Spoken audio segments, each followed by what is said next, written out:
from the MD Anderson Cancer Center to talk about radiobiology, a new topic in our course. I would like to remind you that you can send your questions via the Q&A chat box or express your intention to ask the questions orally by activating the raise the hand button. All questions will be answered at the end of each talk. Now, without further ado, I give the floor to Professor Filomena Botelho from the Faculty of Medicine of the University of Coimbra. Thank you, Eurico. Firstly, I would like to thank Dr. Gabriel Sawakushi for his willingness to collaborate with us in organizing today's afternoon program, which we hope everyone will enjoy. I also want to thank you for welcoming Eurico in your lab for a training internship. I hope this is the beginning of future and fruitful collaborations. Thank you very much. I will now introduce Dr. Gabriel, who will do the first part of today's program. Dr. Gabriel received his undergraduate and master's degrees in physics from the University of São Paulo, Brazil, and his PhD in physics from Oklahoma State University, and completed a postdoctoral fellowship in radiation physics at MD Anderson. Then Dr. Gabriel spent 3 years in the physics department at Carleton University, Ottawa, Canada, as a tenure-track assistant professor. Dr. Sawakushi joined radiation physics at MD Anderson as a tenure-track assistant professor in February 2013. He is a clinical medical physicist at Physics Gastrointestinal Group and a regular member of MD Anderson Cancer Center, UT Austin Graduate School of Biomedical Sciences. Dr. Sawakushi research interests include radiation-induced DNA damage response, development of new radiation detectors for applications in radiotherapy and radiobiology, and Monte Carlo radiation transport simulations. Dr. Gabriel, the floor is yours now. Thank you. All right, thanks, Filomena. Yeah, it's a pleasure to be here to give this lecture, and I hope you enjoy. So I'll try to make things as interactive as possible, even though it's hard via Zoom. I cannot see you, so I can get your feedback to see what you're thinking about my slides. But please try to raise your hands. I'll have questions, some slides. I'll need interaction with the audience, and please raise your hands to answer the questions. And also feel free to stop me and ask questions at any time. So let me share my screen here and presentation mode. So I guess everyone can see my slides, right? Yes, perfect. Okay, so we get started. So then the topic is molecular radiobiology. I'll be talking a lot of radiation physics first, just to give some background on how DNA is damaged. And then I'll talk a little bit about classical radiobiology as well at the end, but the focus will be more on radiation physics. So just quickly, some disclosures. And you have the program. So first, we're gonna spend about 2 hours, hopefully less than that, talking about basics of radiation physics, radiobiology, dosimetry, and radiobiology, classical radiobiology. And then we're gonna have a break, and then Dr. Bright will talk about radiation-induced DNA damage and DNA repair. And Dr. Marinello will talk about radiation-induced immune activation. So I'll just skip this slide, but because Dr. Filomena already introduced me, but just to quickly give a brief summary. So I'm a clinical medical physicist. I dedicate about 70% of my time doing research and 30% in the clinic, where I lead one of the site groups here at MD Anderson, that's the gastrointestinal service. And as a clinical medical physicist, we treat about 1,000 patients. That's just GI patients with radiotherapy, with very, very different techniques, including external beam radiation therapy, brachytherapy, and intraoperative radiation therapy as well. And in addition to that, I have a lab, and then in the lab, the focus is research in radiobiology, where we want to discover new combinations of radiation with molecular target drugs and also immunotherapy to combat tumors or cancers that are resistant to any sort of therapy. So as Dr. Filomena mentioned, I'm from Brazil, so I do speak Portuguese, but I have a hard time just to understand Portuguese from Portugal. I know that you guys don't have a hard time to understand Portuguese from Brazil, but I do have a hard time to understand Portuguese from Portugal. And let's get started to introduce the other speakers. So Scott, he's a radiation biology by training, with research interest at the intersection of biology and medical physics. And his interest is to exploit physical aspects of different radiation types, also in combination with small molecule inhibitors to radiosensitize and increase immunogenicity of tumor tissue. And he's also interested in understand this in the context of genetic background in normal tissue, genetic background in the tumor and normal tissue, and also differences in metabolism between normal and cancer cells. So Dr. Bright, he's from the UK, and he's actually now there in the UK. And he has a bachelor's in biomedical science, a PhD in cell and molecular biology, and spent some time doing a postdoc in radiobiology. So he's currently an assistant professor here at MD Anderson in the Department of Radiation Physics. And Dr. Marinello, she's currently an instructor also here in the Department of Radiation Physics. She's also from Brazil, so she also speaks Portuguese. And also she's her research focuses on radiation biology, with research in the utilization of DNA repair inhibitors and immune checkpoint blockade for immune response stimulation and radiosensitization of cancer. And she tries to use different types of radiation, and her focus now is on high LET alpha particles. And she's working on a project to sensitize immunologically cold tumors to immunotherapy by using alpha particles. But also she has extensive expertise in translational research and experimental pathology. So her undergrad was in pharmacy, in the master's and PhD in experimental pathology. And she spent some time doing postdoctoral training in different fields, including oxidative stress and skin cancer progression, fat liver disease.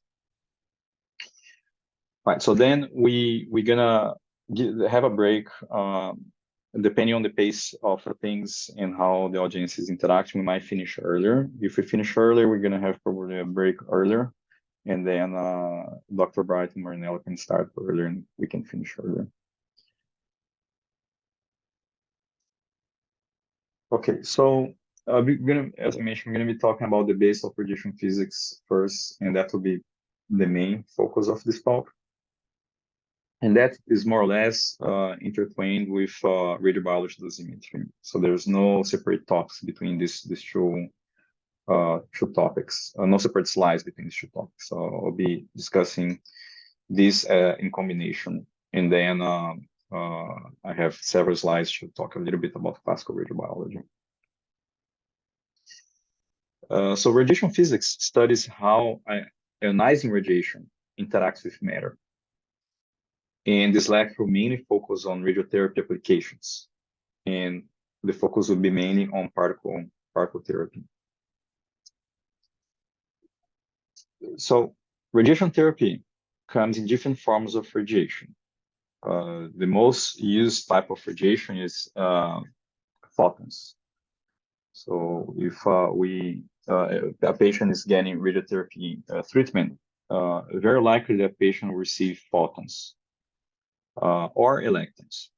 So those units to generate X-rays and electrons are very common in any radiation therapy facility. But also recently, and I would say in the last 15 years or so, the use of protons is becoming more popular. And this is because of improvement in technology to be able to make machines that can accelerate proton beams to energies that will be possible to treat patients. Neutrons have also been used historically, but in much less than protons. And then very, very recently, we start using carbon ions. And people are studying the use of helium beams as well. But those are more rare. Carbon ion facilities, there are only about 12 in the whole world. And in Europe, as you know, there are several carbon ion facilities there, including a couple in Germany, in Italy, and also in Austria. And most of the carbon ion facilities are in Asia, actually in Japan. Then some very basics about physical characteristics of radiation. So photons, as I mentioned, is the most common and standard form of radiation used in radiotherapy. And photons, they interact with matter in different ways. So they can interact the probability of interacting depends on the energy of the photons. And it could be that a photon coherently scatters. So in this process, there's no energy loss. The proton will just deflect to a different direction. Then photoelectric absorption, where the photon is completely absorbed by the medium, so interacts with an atom and is completely absorbed. And complex scattering, so that's the dominant interaction in radiotherapy energy range. So in that interaction, photon would interact with an electron of an atom in the medium, and would ionize that electron and will be deflected. So will be some energy transferred and energy deposited in that process as well. And then pair production. Pair production happens only when the energy of the photon is quite high. So we can find photoelectric production in radiotherapy, but it's only for higher energy photon beams. So again, the main interaction then that we have to be aware of is complex scattering for radiotherapy. If we're talking about diagnosed imaging, so where we, for example, want to do a CT scan or a mammogram, then photoelectric absorption start to be more important than complex scattering. But on the energy range for radiotherapy, complex scattering is the dominant process. Then electrons, they interact mainly via Coulomb interactions. So an electron interact with an electron of the atom of the medium. And scatter or ionizes that electron, and in that process it has energy absorption or transfer. And then heavy charged particles, as I mentioned, is also used, like protons, heliums, and carbon ions. Can interact via Coulomb interactions as well, because a charged particle, and nuclear interactions where the actual particle would undergo some sort of inelastic interaction with the nuclei of the medium, and also produce some reactions there that will generate some energy transfer and deposit energy as well. And the focus will be the discussion on, let me just get my,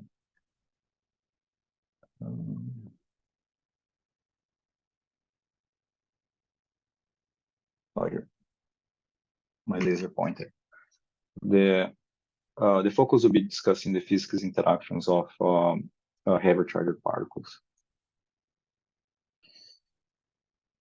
And So radiation therapy can be delivered using different types of radiation, but also using different techniques.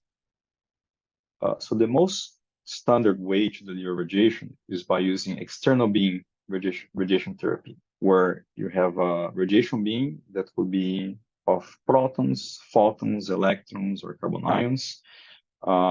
And this comes from external to the skin. So we're delivering this from outside of the body and trying to target tumor that's inside of the body. So in that process, there'll be some radiation that will travel through normal tissue, and there are many ways to avoid high radiation doses to normal tissue and try to focus those to the tumor. But I'm not going to go into details on how we deliver radiation, just to present this slide, just to give some ideas on forms that radiation is delivered. So for photons, they're generated from electron accelerators to produce X-rays. The electron can generate X-rays if we accelerate an electron, collide this against a very high atomic number metal. And that process generates, of deaccelerating the electron, generates X-rays. So electrons, the same machine that are used to produce photons, are used to generate the electrons as well. In that sense, in that case, that target that we collide these electrons to generate the photons are just removed, and then you just have an electron beam. Protons are generated using cyclotrons or synchrotrons. So at CERN, there's a synchrotron there, a synchrotron at CERN. And that's the same technology that is used to generate protons, but it's in a smaller scale. And carbon ions is the same. So in the last 20 years or so, proton therapy became commercially available. So there are several companies now that they can manufacture synchrotrons or cyclotrons, and now systems that are actually quite compact.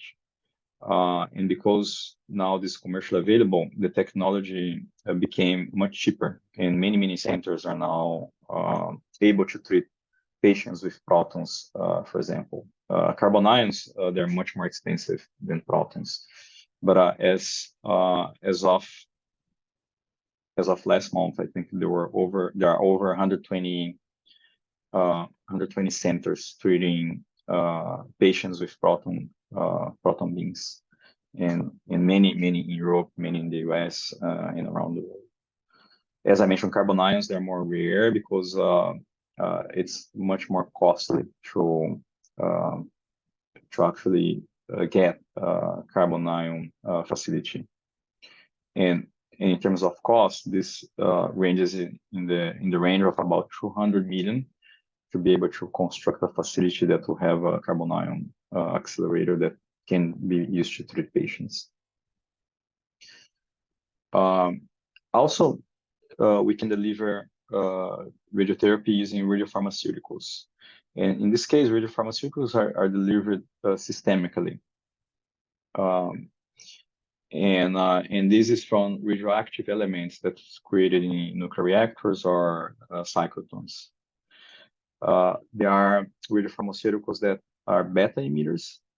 So they emit beta rays, which is basically electrons.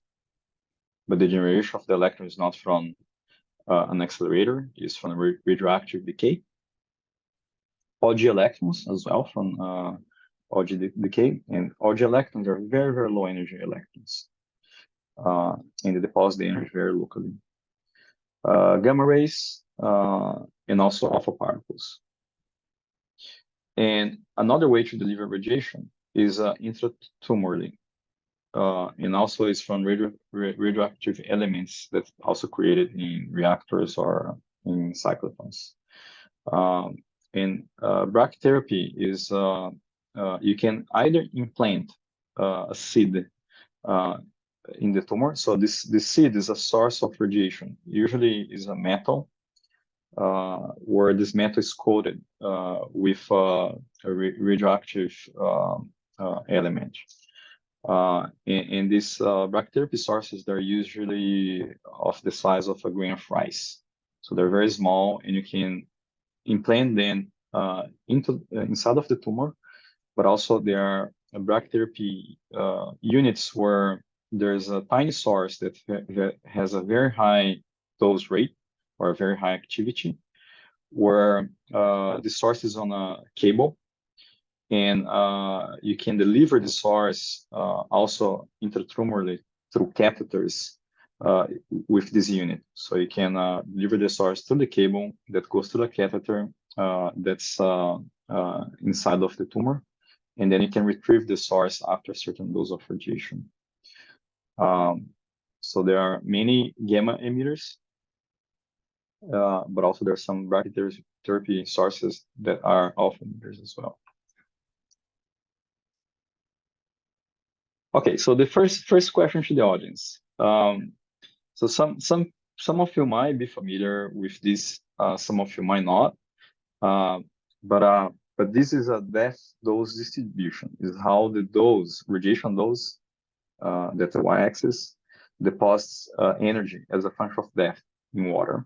Or you can consider this body as well, because tissue is mostly composed by water. So water is a very good surrogate for tissue. So I have 3 different types of radiation here. Can you tell me which is which? So let's say the black line here. Can anyone in the audience tell me which type of radiation the black line is? Come on, guys. So put some questions there or raise your hand.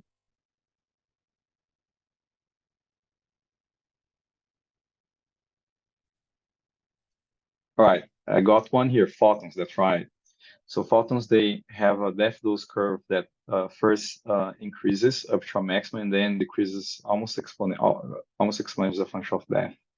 And then we try to have a tumor that's about in here.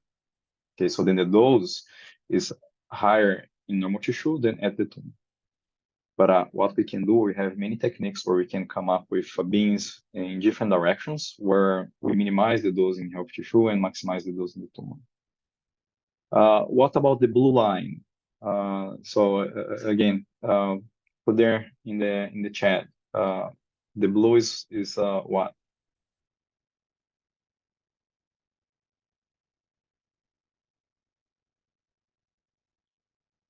Fine to guess. So want to see people trying to guess even.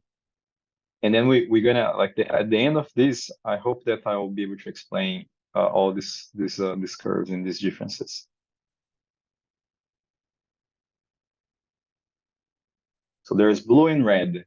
So they don't go together, but one tell what's the other one.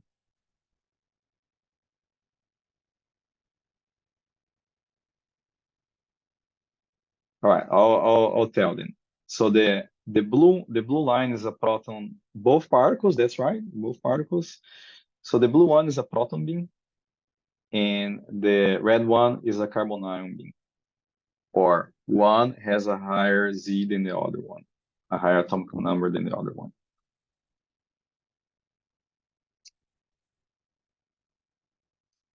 All right, so then for photons, as I mentioned, the dose increases, reaches a maximum, and then decreases a function of that. For particle beams, at the entrance, the dose is low. And then at a certain depth, the beam will stop where the dose is quite high. And then there's this peak here. So this peak is called the Bragg peak. We can actually manipulate the energy of particle beams to make them stop in a very well defined position where we know exactly what the position is. But a particle beam like this is not very useful because it's very sharp. So the peak where the dose deposits the most is very narrow. So to make it useful, we need to spread this over the depth of the tumor. And we can do this just by changing the energy of the beam and delivering several particle beams with different energy. And then we produce this so-called spread out Bragg peak, where now the tumor can be covered in the depth direction of the tumor. So again, remember, this is the skin, the entrance of the body. and then here is where the tumor is located. So we can manipulate this very well. We know the physics of this pretty well. We can model this, and we can calculate this quite fast. So that's the process of treatment planning, is to actually do these calculations to derive those distributions that will maximize the dose to the tumor and give small doses to normal tissue that surrounds the tumor.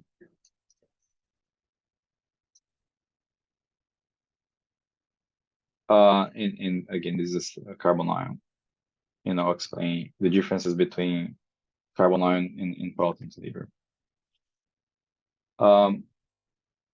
So now there are other characteristics of radiation.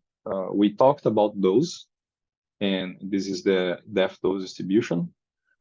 But another characteristic is how that dose is deposited in microscopically. And I'll be talking now a lot about this term, that's linear energy transfer. And this is how is the ionization density, how to characterize the ionization density of radiation. So here we have LET in water as a function of depth in tissue. And again, another question. Can you guess which is which? What is the black one? Right, so fine to guess. Come on, put in the chat box, someone. Yeah, it could be one of the three, right? So it could be photons, protons, or carbon ions.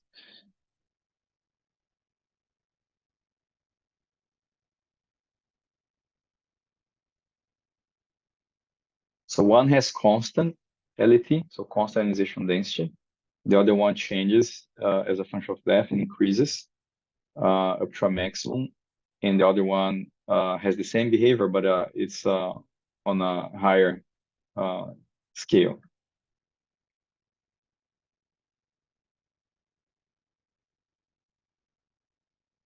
All right, so just think a little bit about it.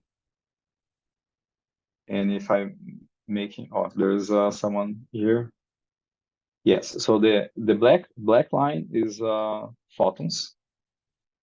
Then the blue one is protons, and the red one is carbon ions. So photons, so that's a 6 MeV X-rays. So photons, they either interact or don't, and they produce Compton scattering, where they also lose some energy, but they can travel through a matter or through any material without interaction. So the LET, or the ionization density, doesn't change as a function of depth. It's pretty much constant, unless you are attenuating that whole beam on a very large material. For protons and carbon ions, these are charged particles. So as they enter any medium that contains atoms, it would start interacting with the atoms or with the electrons of the atoms of that medium. And in that process, it loses energy.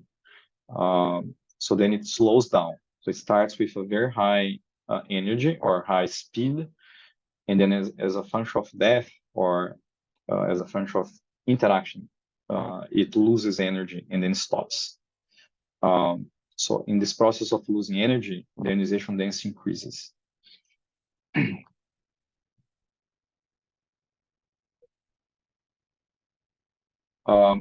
Again, another question here. Which one is the one in the left and which one is the one in the right? So green is what?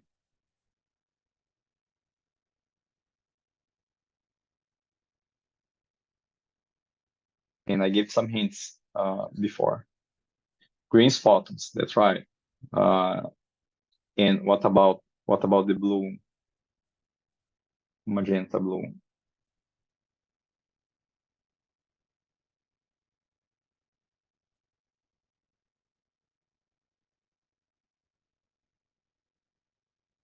Blue is protons. Yes. The blue are protons, but it's hard to see. So I'll explain here.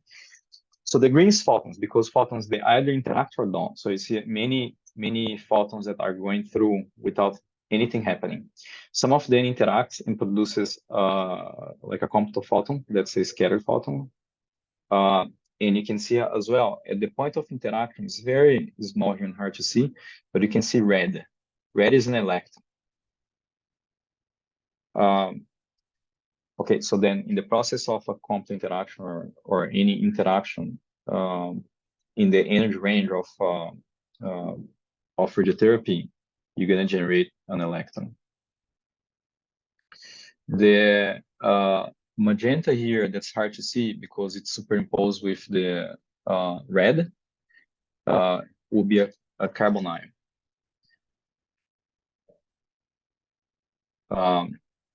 And again, the carbon ion travels, the ionized medium produces electrons because they are kicking electrons out of atoms of the medium. And also generating other things like protons, for example. So the blue are protons, and generate many other types of particles, including helium and other lithium and other fragments that we're going to talk about that as well. You can see here that the beam more or less stops here.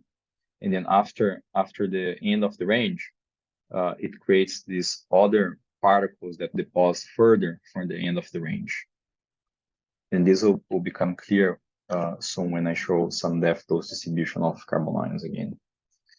Okay, so then let's talk about these quantities that are very important in radiobiology and radiation physics and medical physics. I mentioned about linear energy transfer. So we represent this as LET, and that's the energy transfer per energy plane. So LET describes the spatial pattern of energy deposition. So it's basically, you define LET as energy deposited or transferred per unit of length, while the dose is the energy absorbed per unit of mass.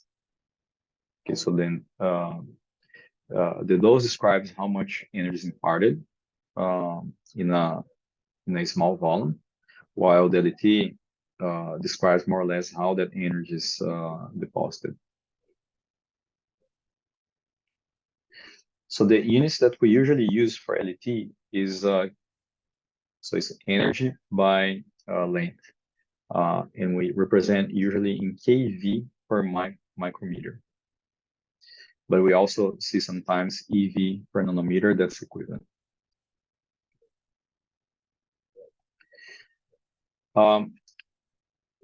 So particles can have low LET and high LET.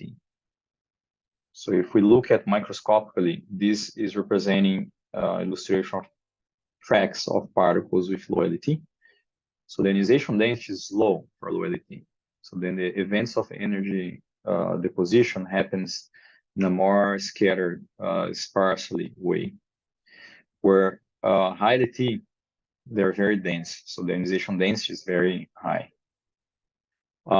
So this definition is more or less arbitrary, but I consider, and I think this is my consideration, there's nothing there in the literature saying what's low and what's high LET.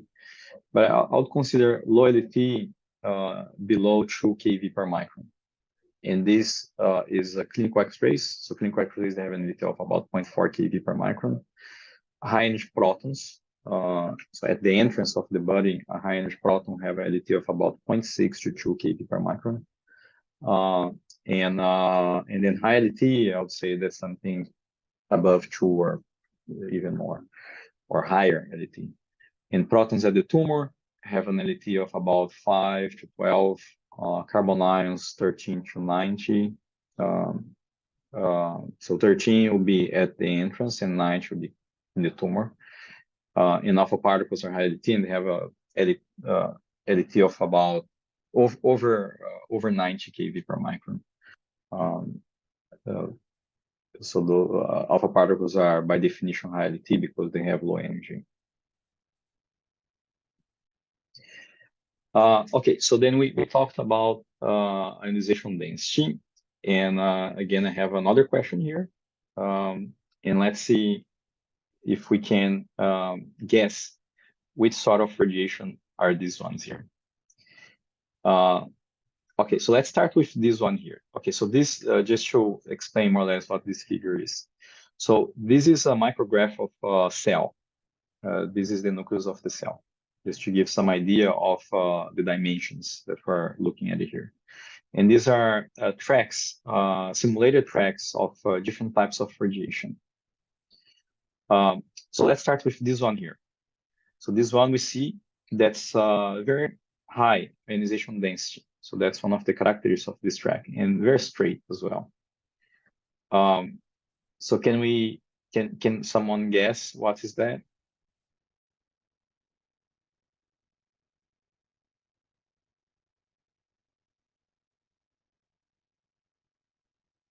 Okay, so this one here. Okay, put some question on the question answer there. And just a hint, this is a particle. This is a particle. And a particle would be an electron, a proton, carbon ion. But I would say, here there's only electrons and protons. So it could be that the primary particle is an electron or the primary particle is a proton. And then there are different energies of each of these. So can you tell me which one is this one? Proton, okay. But there's one more thing about this proton. So there are two proton tracks here. One in terms of energy. Which one is this one here has a higher or a lower energy than the other one? So the other hint, this is another proton track. So which one has the highest energy? Or yeah, highest energy? Is this higher energy than that, or the other way around?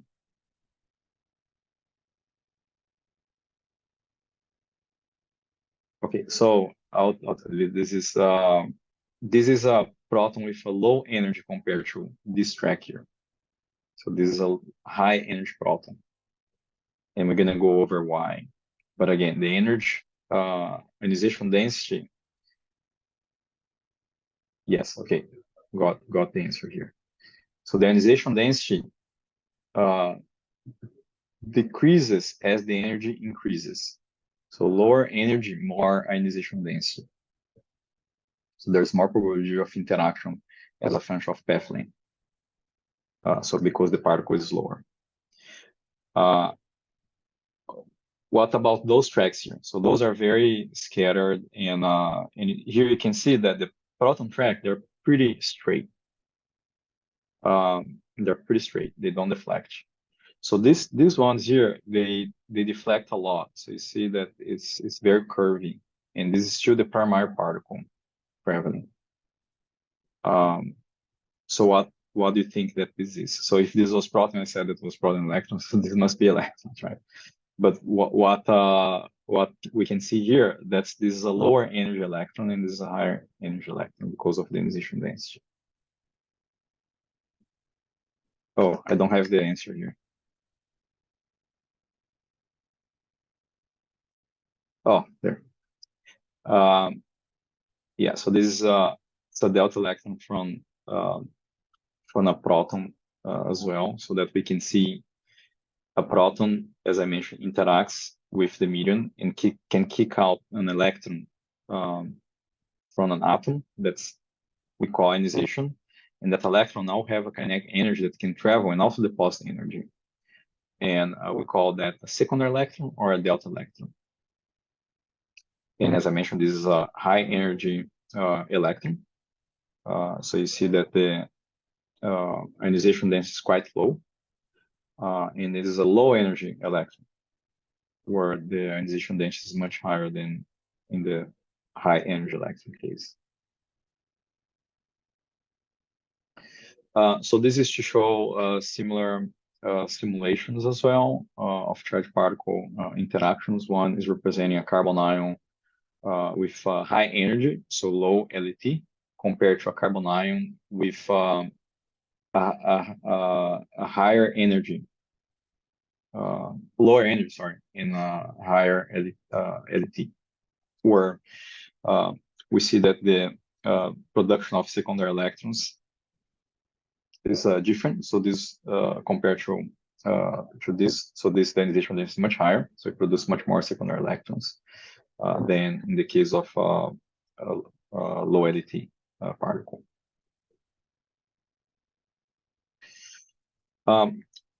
So for radiation physics units, I strongly recommend to take a look on these ICRU reports. In the ICRU 85 is a good one that defines LT.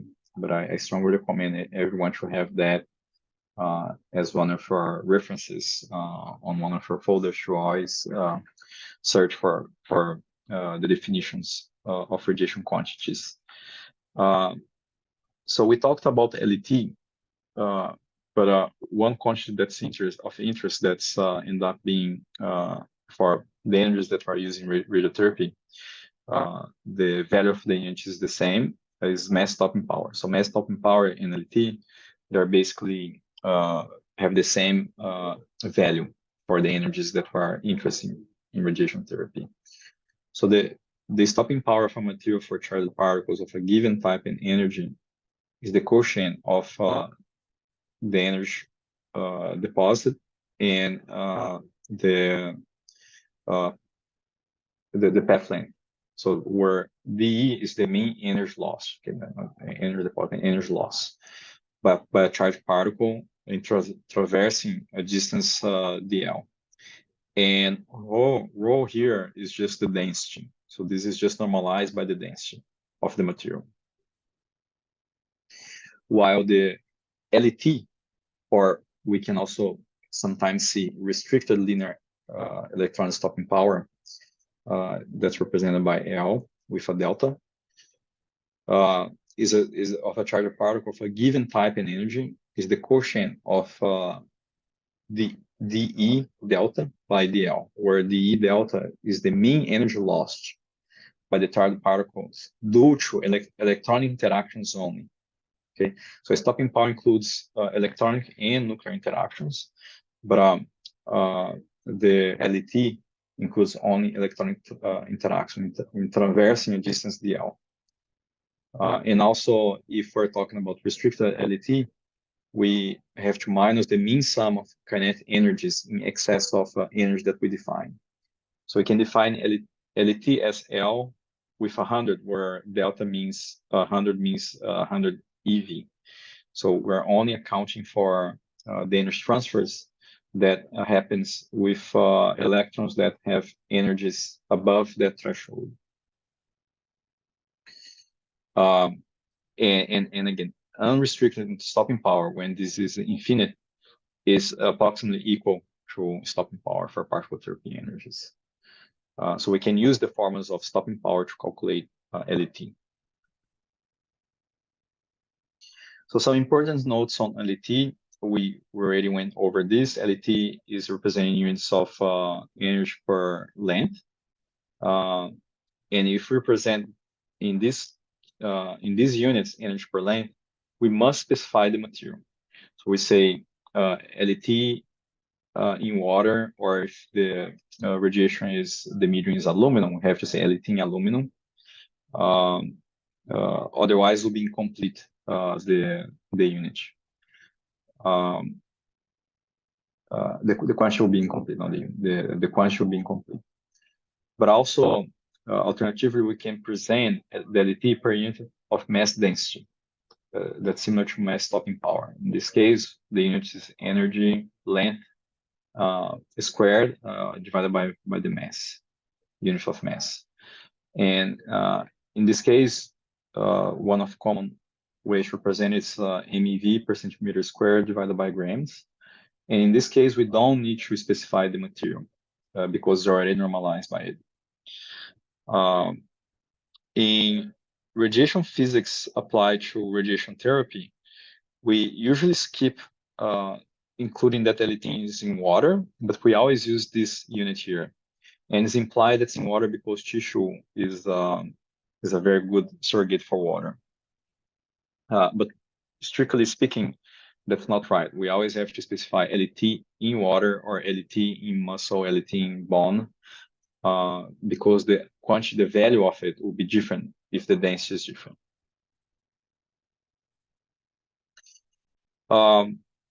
So the properties of particles, we always define it by the nominal energy, and high energy particles, again, is less ionizing than low energy particles, and increasing energy means decreasing LET, and they're charged.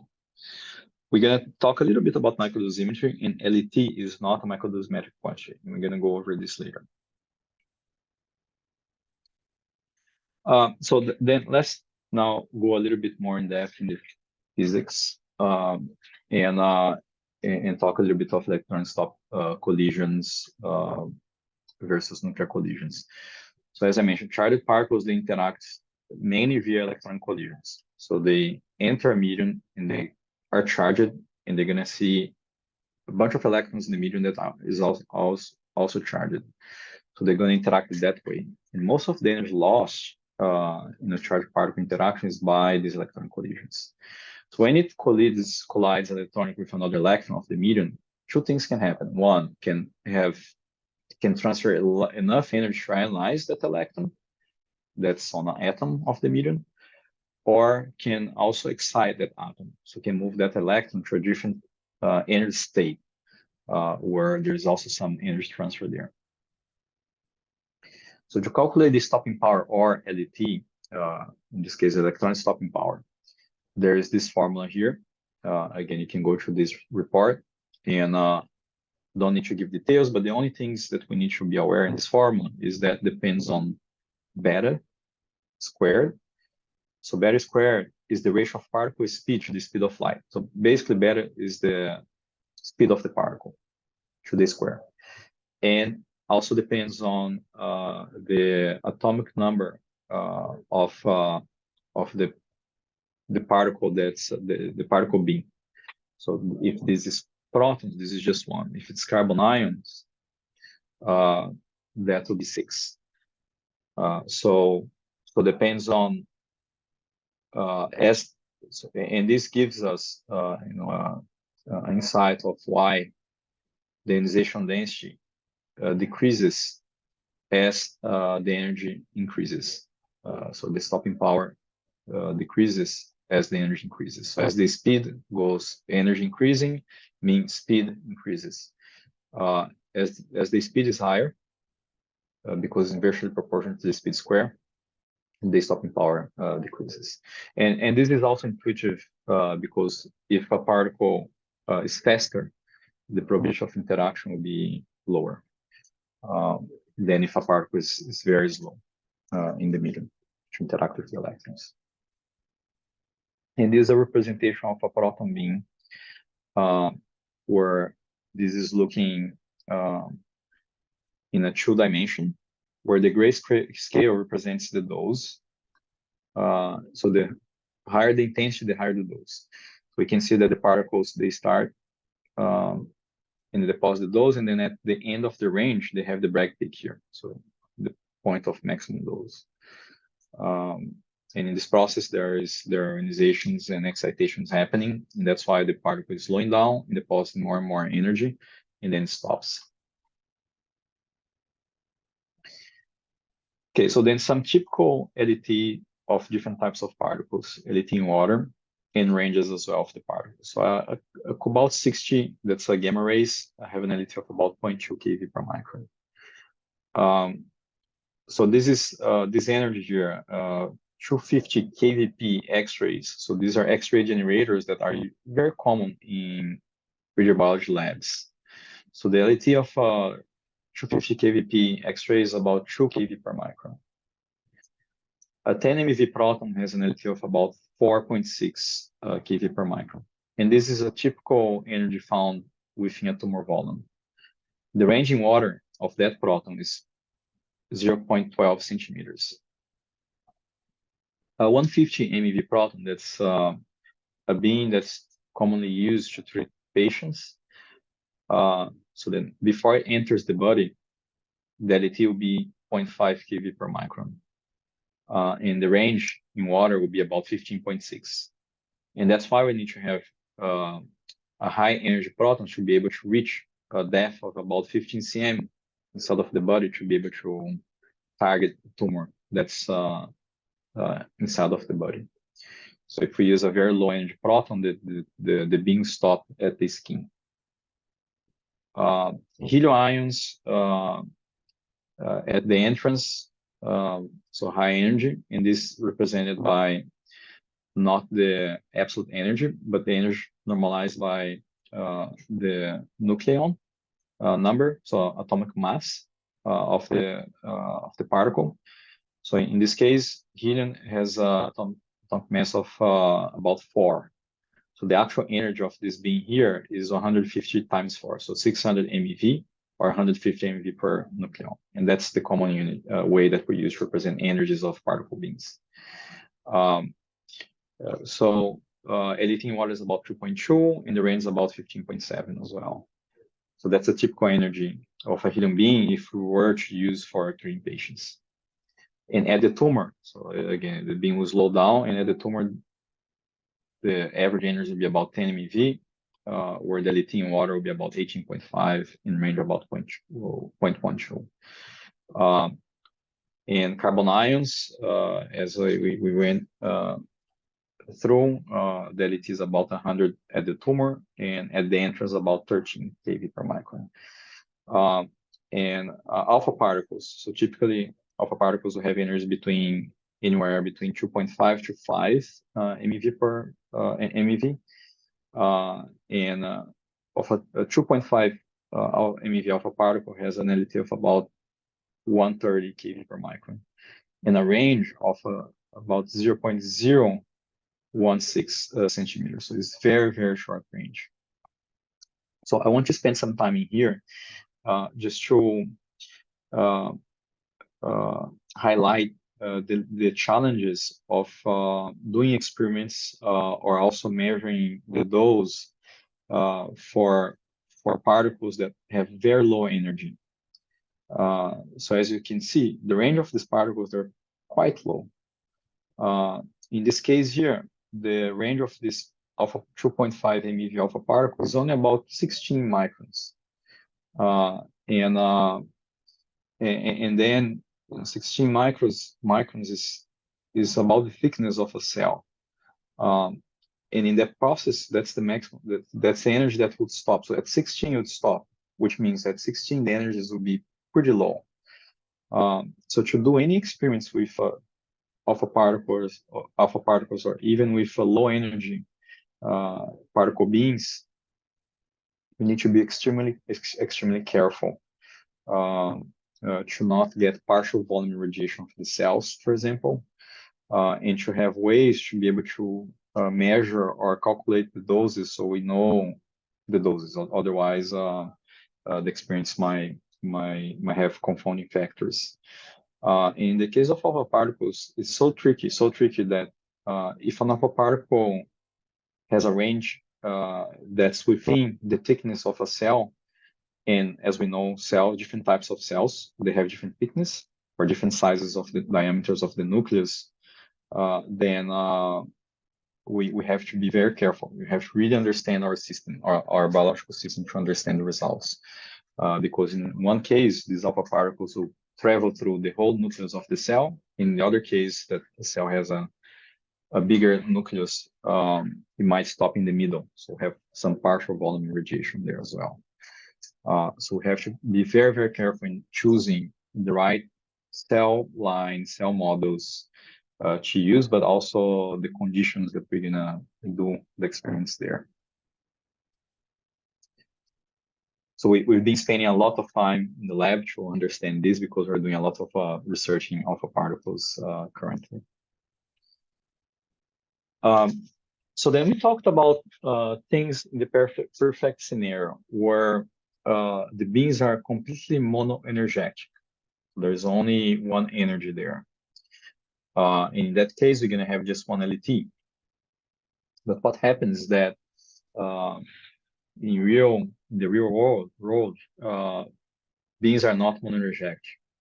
And for carbon ions, there's a particle spectrum that's very complicated and depending on the depth that we're looking at. So a proton beam or a carbon ion beam or any particle beam interacts with the medium in a stochastic way, where the energy at any point, as you propagate the beam through any material, spreads out, which means you're going to have a spectrum of energy. That means you're going to have a spectrum of LT there. So looking at a modulated beams, so we started with a monoenergetic beam at the entrance, and then let that be propagating water. And let's get this as an example here. So at the entrance, this beam here is very monoenergetic. So this is the LT spectrum. So it then goes to the end of its range. The LT spectrum is very broad, like this. Okay, so then at the tumor, the LT is very broad. It's not composed of just one LT. It's a spectrum of LT. This is a modulated beam, so it's the same situation, but it starts with a broader LT at the entrance, and then as it goes deeper and deeper and deeper, gets an even broader LT spectrum. There are ways to characterize this spectrum just using weighted averages. And common weighted averages used to define the spectrum is a fluence weighted average. So we define the average by weighting by the fluence of the beam. So it's the number of particles per centimeter square. And you can also weight by the dose. So you know the dose of each particle, and you can weight by that as well. So this is the most common definition of average LT. So is that's the dose average LT. So in radiation therapy, if you see LT, usually or most of the cases will be LT dose average LT. The right way to do this is to always, when you're publishing anything that has LT, to quote, okay, this is the dose average LT. In water as well. So I have to say that, and how you calculated that as well. Then also protons, as I mentioned, is composed of an LT spectrum, but carbon ions is much more complicated than that, and it's composed of many charges in LT. Because carbon ions, they undergo nuclear interactions with the nuclei of the medium and produce many other types of particles in those interactions. And just as an idea here, and I'll be talking more about this. This is a carbon ion, a clinical carbon ion, where at the entrance, most of the particles there are primary carbon ions. So this is the end spectrum at this depth here. But then in the tumor, only 32% of the particles are carbon ions. Most of it are the secondary particles. So then the LT is very complicated as well. It was composed of this spectrum of different types of particles. Okay. So going back to electronic collisions, we talked about stopping power, and here to talk about the secondary electrons. So the primary particle interacts with the medium, causing ionizations and excitations. So ionizations will generate secondary electrons that in turn have a kinetic energy, and will deposit energy in the medium as well. And here is a single proton track with very high energy. So would produce secondary electrons, but also would kick some secondary electrons very far away with very high kinetic energy. So the cross-section for production of secondary electrons is also inversely proportional to the speed of the incident particle. Okay, so the higher the energy, less secondary electrons will be created, which makes sense because this is also related to ionization density. So it depends in the same way as the stopping power. And here, a very low energy protons at the end of the range has a much more dense track, much more secondary electrons with lower energy as well. Then the other way that charged particles interact is through nuclear collisions. We already mentioned that. In nuclear collisions, they can be elastic or inelastic. So in elastic collisions, there's no energy transfer, just a deflection of the particle. In inelastic collision, there will be some energy transfer. So the elastic collisions are the main reason why the particle beam would spread laterally. So as you can see, it starts very broad at the beginning, and then it goes deeper and deeper and deeper. It gets wider. So the reason for this is elastic scattering. So it's in this case a proton beam. The proton beam is interacting with a nuclei, but just being deflected. So there is no energy transfer, and by that it spreads the beam in the lateral extent of the beam. And the other collision is inelastic collisions. In that collision, what happens is that a proton have enough energy to transfer that energy to the nuclei, one nuclei of the medium. So it interacts with a nuclei of oxygen, for example. And that interaction would actually can produce a fragment of that nuclei. So it's when a proton gets inside of the oxygen nucleus, and that oxygen nucleus becomes unstable because now we have an extra proton there, and that more or less explodes. And there's some products that will be other nuclei or proton that can have energy travel further away from the spot that it was generated. So then if we look at the same lateral profile, so this is a lateral profile of the beam. So this is the X, so basically this extent of the beam in the lateral extension, and then the dose. So this is looking at that same proton beam, but in log scale here. So we can see that there is a halo of low doses that are deposited very far away from the center of the beam. And this halo of low doses is mainly due to secondary particles. Okay, so the contribution here, you can see the red are the contribution of the secondary particles that have large angle inelastic scattering. In the case of carbon ions, there's a lot of inelastic interactions happening, and we went over this briefly already. So again, a carbon ion starts with a single carbon ion, and then if it has enough energy, it can interact with nuclei of the medium and produce fragments of that primary carbon ion, but also target fragments. So it can interact with the nuclei and can be fragmented by the nuclei, but also can fragment the nuclei that's interacting. And that process will generate a bunch of other particles. If it's a target projectile fragment, that's the carbon ion is actually the one that's basically exploding.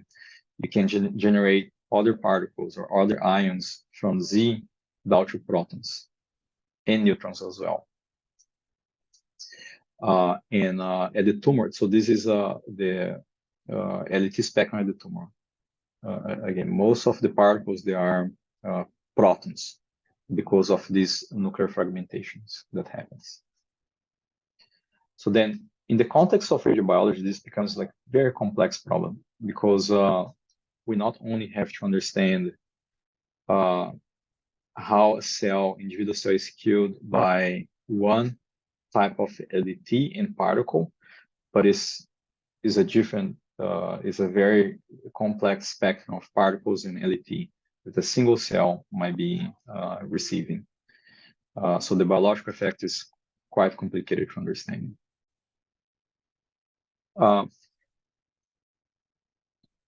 So then here we're comparing particles with different types of particles, and these are clinical beings, where this first one here are protons. So protons, we can see that, and let's focus here at the end of the range, at this part here. Then if there's a sharp fall off in the dose at the end of the range, and no residual dose here when it stops.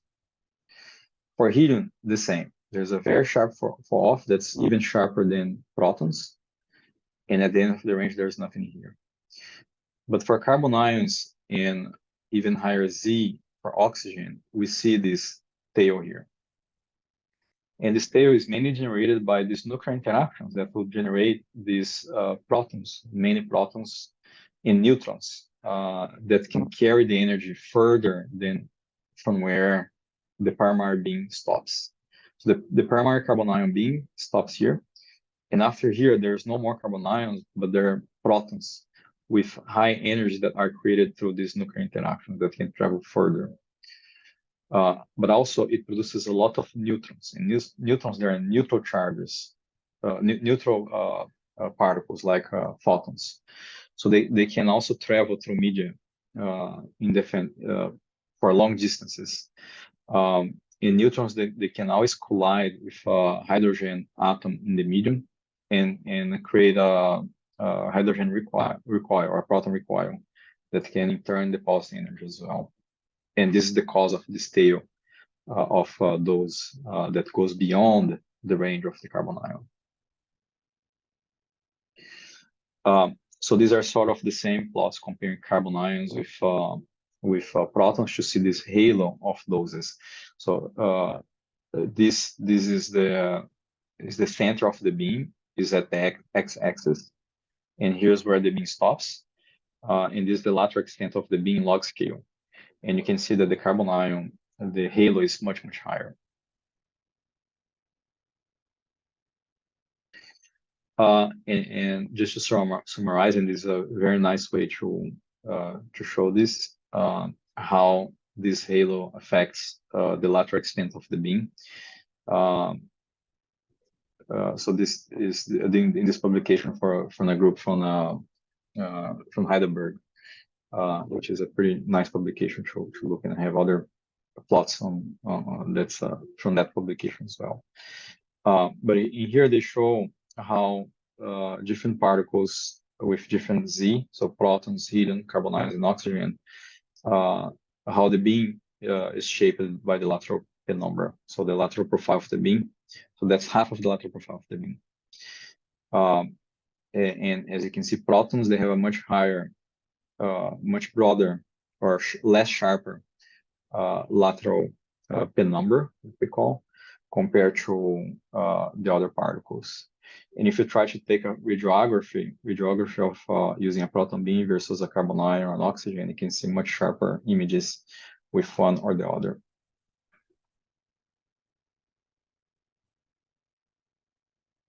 All right, so then just briefly mention some things about microdosimetry.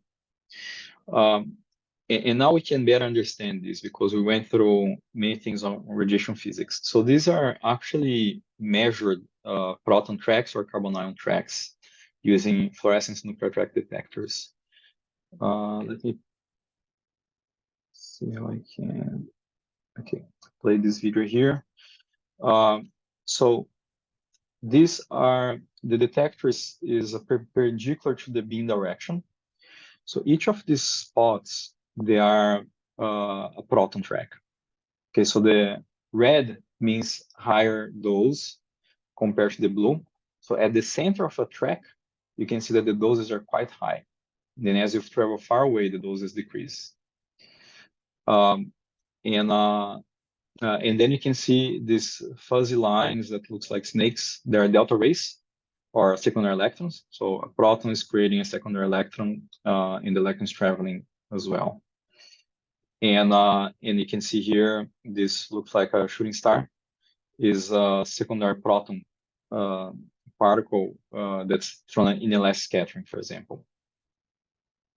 So here, we're inside of this detector, and we're measuring in different layers as a function of depth. So this is, imagine that the proton is traveling through the detector and imaging each of the layers of that detector. This is an image using confocal microscopy, where there's a stack of images and displaying a movie that has these different stacks. So this summarizes everything that we learned so far. And this is the case of a carbon ion. In the case of a carbon ion, we see much more secondary electrons, but you see a more heterogeneous spots where some of them have very high LET and some of them have very low LET. So these are protons compared to carbon ions. And you can see a bunch of these recoils here, and are probably protons prevalent. So a bunch of these small spots, and some of them has electrons as well coming off. Where this is just to give us some like to picture how complicated this is in terms of a cell when we're talking about understanding the biological response of a cell, because again, cell is being exposed to this very complex spectrum of different types of particles that includes carbon ions, protons, secondary electrons, and so on. So microdosimetry is a stochastic quantity. So stochastic quantities are subject to random fluctuations, and the expectation value of a stochastic quantity is a non-stochastic quantity. So those LET, they're all non-stochastic quantities. So its value may be estimated as the average of observed values of associated stochastic quantities. So the microdosimetry is the systematic study and quantification of the spatial and temporal distribution of absorbed energy in irradiated matter. So it's to describe the doses that we get, or LET, but on a very small scale. So then if we have a large volume that we're defining those, that's that limit of non-stochastic quantity. But if you want to define those at the DNA level or at the nuclear level of the cell, then the radiation quantities, they are stochastic. So particles can have the same LET, and we're going to see this, but different patterns of energy deposition, which will cause different biological effects. And microdosimetric quantities were derived to actually distinguish between the spatial pattern of energy deposition in very small scales. So this is an example of an extreme example, I would say, of a proton and a carbon ion that they have the same LET. So the LET is 11 keV per micron. But the spatial pattern of energy deposition is very different, very, very different. Where a carbon ion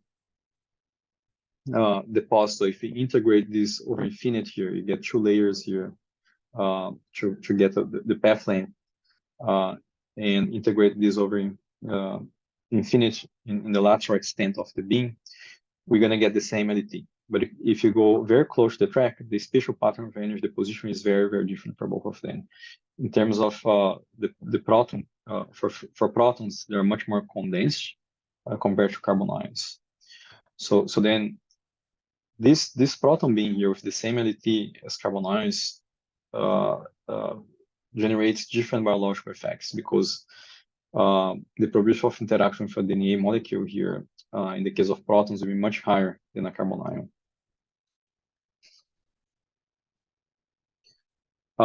So those are some of the microdosimetric quantities. And again, I'm just really going quick through this, just show, introduce you the term microdosimetry, but not go into details on this.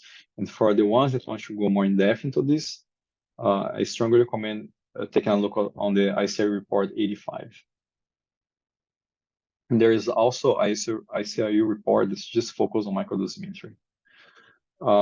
So in microdosimetry, we're interested in this stochastic quantity. So when we are in a very small scale of dimension, where we're talking about microdosimetry, so in micrometers scale, where there's fluctuation of energy deposition in that scale.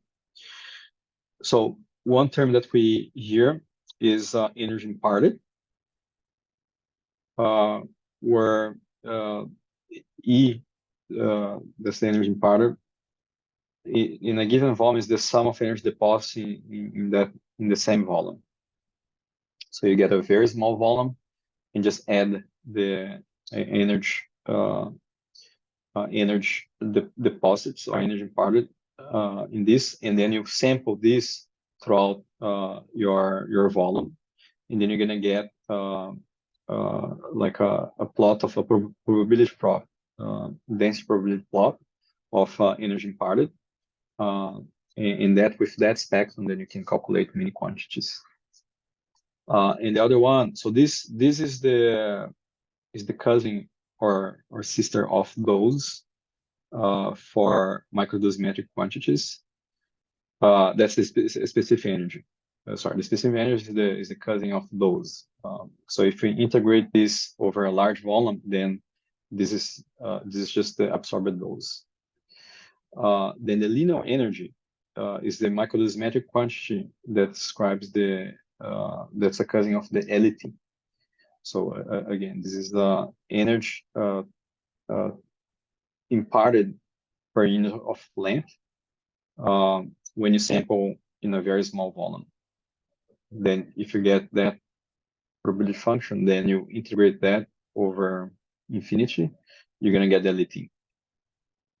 Okay, so that's the cousin of LET in microdosimetry. Right, so that's all I have for microdosimetry. And again, so if you want to understand more, take a look on the ICIU reports. So some important points that we cover here, and I want to emphasize, the particle beams have sharp distal fall off. They have sharp lateral penumbra. So the LET increases as a function of depth, and nuclear interactions give rise to this fragmentation tail and low dose halo. Okay, and this is not a good property of that, of particles. Okay, so now I'm going to start changing gears to some of the radiobiology now. We look at this photo, this illustration of the tracks, and this is just to give some idea of the dimensions we're talking about and the biological consequences. So we can see that a track that has a higher ionization density or higher LET would have a higher probability of interacting with biomolecules, including the DNA. And that process would lead to ionization in DNA that will cause problems with the bonds, and then DNA break or breaking the molecule. But also, what can happen as well is that an event of ionization happens in water. Cells are mostly composed of water, and that water molecule would be now broken up and can produce reactive oxygen species or free radicals. So that free radical has a lifetime and can last long enough to travel to biomolecules like DNA, interact with DNA, and damage DNA as well. So when we're talking about radiation damage, two things are happening. One, the radiation can damage the DNA directly, so can ionize an electron of the molecule of the DNA, and that will cause a damage, or can be indirectly as well, where the radiation will interact with water or any other molecule that will create a free radical, and that free radical will have a lifetime and diffuse in the cell to a biomolecule like DNA, interact with DNA, and then cause a damage.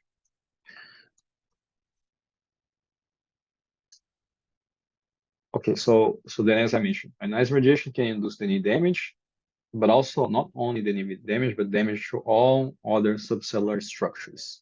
So in radiobiology, we've been focusing a lot on DNA damage, but other damages like damage in the mitochondria and other subcellular structures are also important in terms of cell kill. So sparsely ionizing radiation, they mostly cause indirect DNA damage. So photons that would interact with water in the medium would create free radicals or reactive oxygen species that would in turn interact with DNA and cause damage. In that sense, the response of a tumor depends on the oxygen status of the tumor. So if the tumor is hypoxic, then we're gonna have less free radicals and less DNA damage. For high LT, because the probability of direct interaction is much higher, remember, ionization density is much, much higher, then this will be less dependent on tumor hypoxia. Okay, so these are very important concepts on radiation biology. And one of the reasons we fractionate radiation therapy, so when a patient is receiving radiation therapy, they have to go for several days, is to allow the tumor to reoxygenate after we use radiation to deplete the oxygen of the tumor, because we're going to create a lot of free radicals and deplete some of the oxygen in the tumor. So we need to wait for a certain amount of time to get the tumor reoxygenated such that the effect of radiation will be the same in the next day. So again, this is a very important concept that's intrinsically in the way that we apply radiation to treat cancer patients. And then types of DNA damage, radiation can produce all types of radiation damage, of DNA damage. That includes base damage, single strand breaks, double strand breaks, and name it. And what's important is how clustered that damage is. So radiation produces predominantly a clustered DNA damage, and those are the ones that are hard to repair. So clustered DNA damage is 2 or more individual lesions within 1 or 2 helical turns of DNA. Then we can have clustered double strand break damages and clustered double strand break damages. And just to give you some numbers for particles with different LTs, one that's low LT, the other one is very high LT. This is the yield of types of damage. So single strand breaks are more, relatively more for low LT. And double strand breaks are relatively more for high LT. But what's important is the cluster damage that's much higher for high LT. And that's what causes cell death. So it's, the cells will not be able to repair the damage. So if the damage is simple, the cells can cope with that and repair. And Dr. Bart will go over those repair pathways to repair radiation-induced damage. But if the repair is, if the damage is pretty complex and clustered, then the cells will probably die. And again, I'm going to go very quickly over this because Dr. Bart will discuss this. So things that are more relevant for radiation is base excision repair, non-homology joining, and homology recombination. So base excision and homology recombination, they repair base damage and single-strand breaks, or simple double-strand break lesions. While homologous recombination, the cells will be used to repair the clustered double-strand break lesions, but also damage, the base damage and single-strand break clusters can be converted to these double-strand break clusters as well. So then one thing that we talk a lot in radiobiology is relative biological effectiveness. So this is a quantity to compare two radiation types using whatever measure we want that achieve the same biological effect. So RB is the short for relative biological effectiveness, where in the radiobiology community you're going to hear about of this term RB if we're looking at particle therapy. So the most common endpoint for RBE or assay used to measure RBE is cell survival, clonogenic cell survival,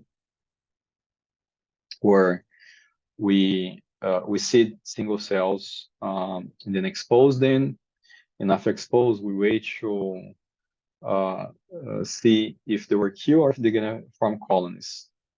So if they form colonies, they're proliferating, and then we can measure and count those colonies. So different types of radiation, they're gonna have different effectiveness to kill cells. And the clonogenic assay is a good surrogate to measure that effectiveness of cell kill. So we usually can plot this cell survival fraction. So it's we expose cells plated with different plating numbers and expose to different doses, and then we can measure what's the relative fraction of cells that survive compared to a non-irradiated plate, and get the survival fraction. And we can see here that a high LET, so carbon ions with high LET, has much more effective to kill cells than a low LET. So the RBE is defined as an endpoint. So here, for example, the dose should cause 10% of the survival fraction divided. So we get that dose and divide that by the dose of a test radiation. In this case, X-rays is usually used as the standard test radiation, reference radiation, sorry. So it's the reference radiation divided by the test radiation. Okay, so that's the RB.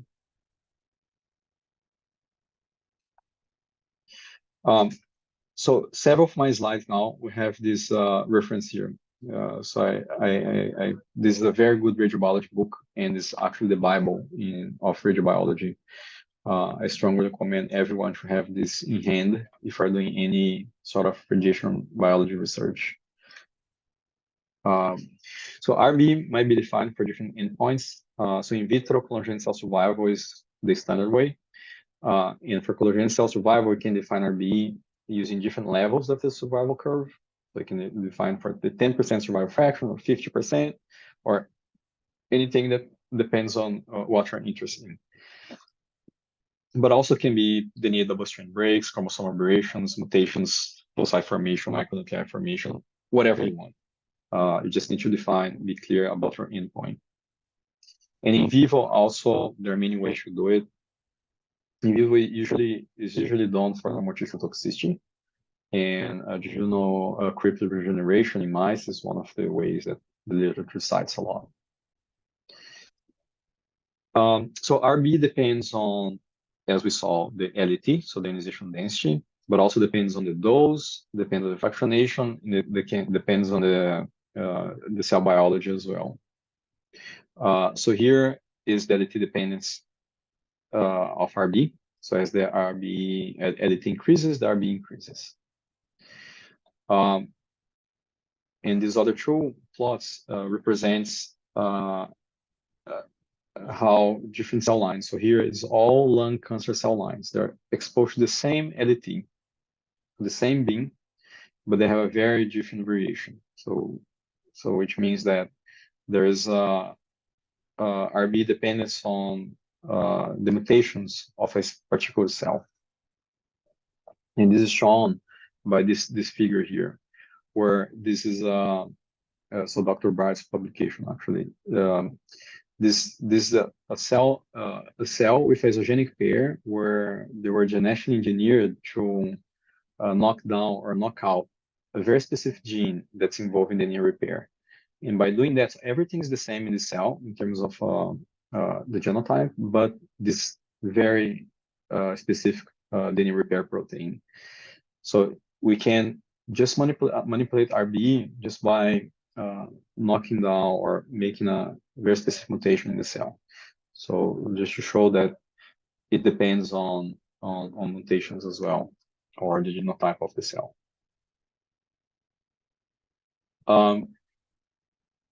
So high RBE means that it's a higher effectiveness of killing the cells. It's advantageous for radio-resistant tumors, because we're gonna need less dose to achieve the same biological effect of a low LT radiation. So this needs to be well modeled as well, because in some cases the RBE can be quite high. So we need to be able to model this somehow if we're using these particle beams that have RBE high to treat patients. And these are some examples of protons.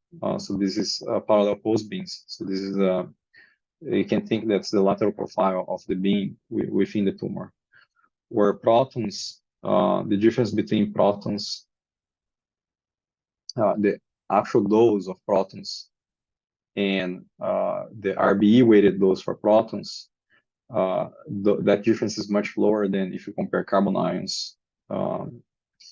So protons, we usually use an RBE of 1.1, independently of the depth of the beam. Carbon ions, we have to use an RBE that depends with the energy of the carbon ion.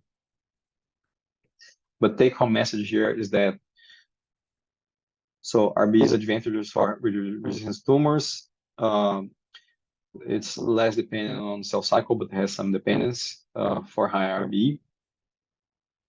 Less dependent as well, but still dependent on genotype, and less dependent on reoxygenation. I'll skip this because we already talked about that. So other consequences of particle beams with different LETs is how the damage is generated. And we also talked about this, but here are some examples where double-strand breaks, the foci size of double-strand break, or the cluster, we can also use this as a surrogate for how clustered the lesions are in complex as well. And size of that cluster and persistency of the double-strand break increase with LET. So here are images of cell nuclei that have been exposed to photons, protons, helium, carbon ion, oxygen with the same dose, 1 gray. And you can see that as the LET increases, the size, number, and we're going to see also persistency, which means cannot be repaired, increases as increased LET. So this is just quantifying the data from the images showing the previous slides, and you can see that the foci number increases as we increase the LET. So the number of persistent damage also increases. So at 72 hours after radiation compared to 5.5 hours, you see that for high LET, the number of persistent damage stays. For low LET, we cause damage, but the cells can repair that damage. So then at later time point, we don't see much. As increased LET, you see more of this persistent residual damage, and that's what will lead cell kill. And this is just a time course of that, just to illustrate that at later time points, there's more persistent damage, but something that's very important as well is how the damage is repaired. So the kinetics of how the damage is repaired is lower for complex damage, where a high LT would produce more complex damage. So these are 2 points important in this plot, is that there is more persistent damage, but also the kinetics to repair that damage is lower for the high LT radiation as well. The foci increases as well, and these are just correlations between survival and bigger foci. So the survival is lower as the foci increases, and also the number of foci per nuclei, which makes sense. So other consequences are dependent on the dose. So for a single fractionation, RB decreases with increasing dose, and this is just easy to see on the cell survival curve. Right, so as you decrease the dose, the RBE would so RBE decreases with increasing dose. Okay, so if you increase the dose, RBE decreases. As we go to lower doses, the RBE will be higher. And also type of damage. So there's lethal damage that's reversible and irreparable. So very complicated, complex double-strand breaks, for example. And potential lethal damage that's modifiable by post-radiation conditions. So the DNA can be repaired, for example. The damage can be repaired. And sublethal damage can be repaired unless additional damage is incurred. And this is important to explain why the survival curve has a shoulder. So the shoulder is when repair can be done, and high doses where the damage is complex is most lethal damage. Okay. Also, RB dependent on fractionation. As we fractionate the beam, if we use beams with high LT, is much less dependent on the fractionation compared to beams with low LT for X-rays, for example. So here, neutrons have very high LT. So in this case, the RB is 0.2 for this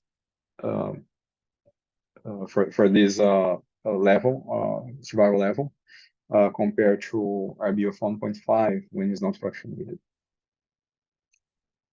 Okay. Also the dose rate. So RB is a function of dose rate. As we decrease the dose rate, the survival curve will be less sharp. So the RB will increase quite a lot, or decrease quite a lot.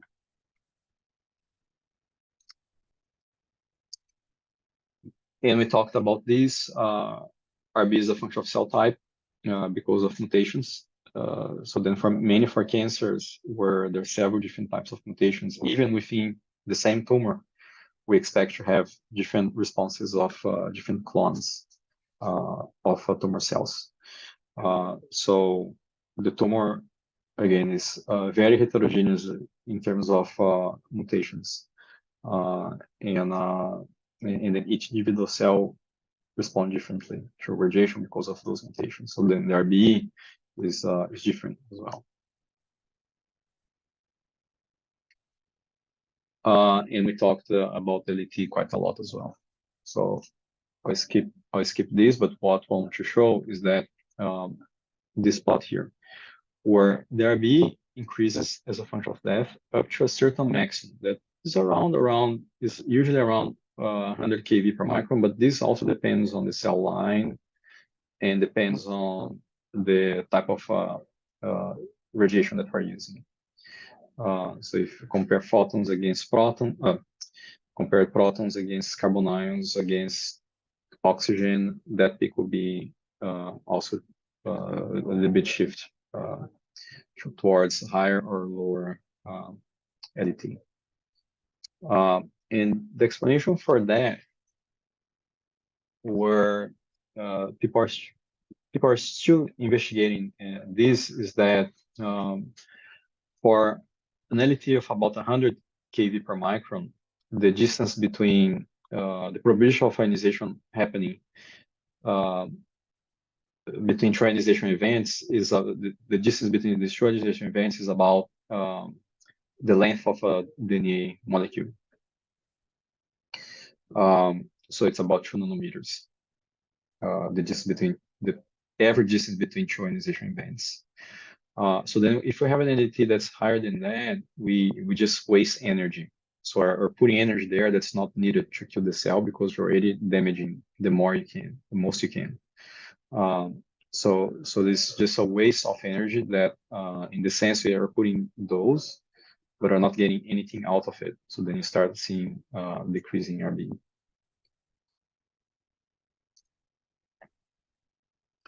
And we also mentioned about this, but now here are some examples of the oxygen effect. So the level of oxygen in the cells or in the tumor would also affect the response and affect the RB.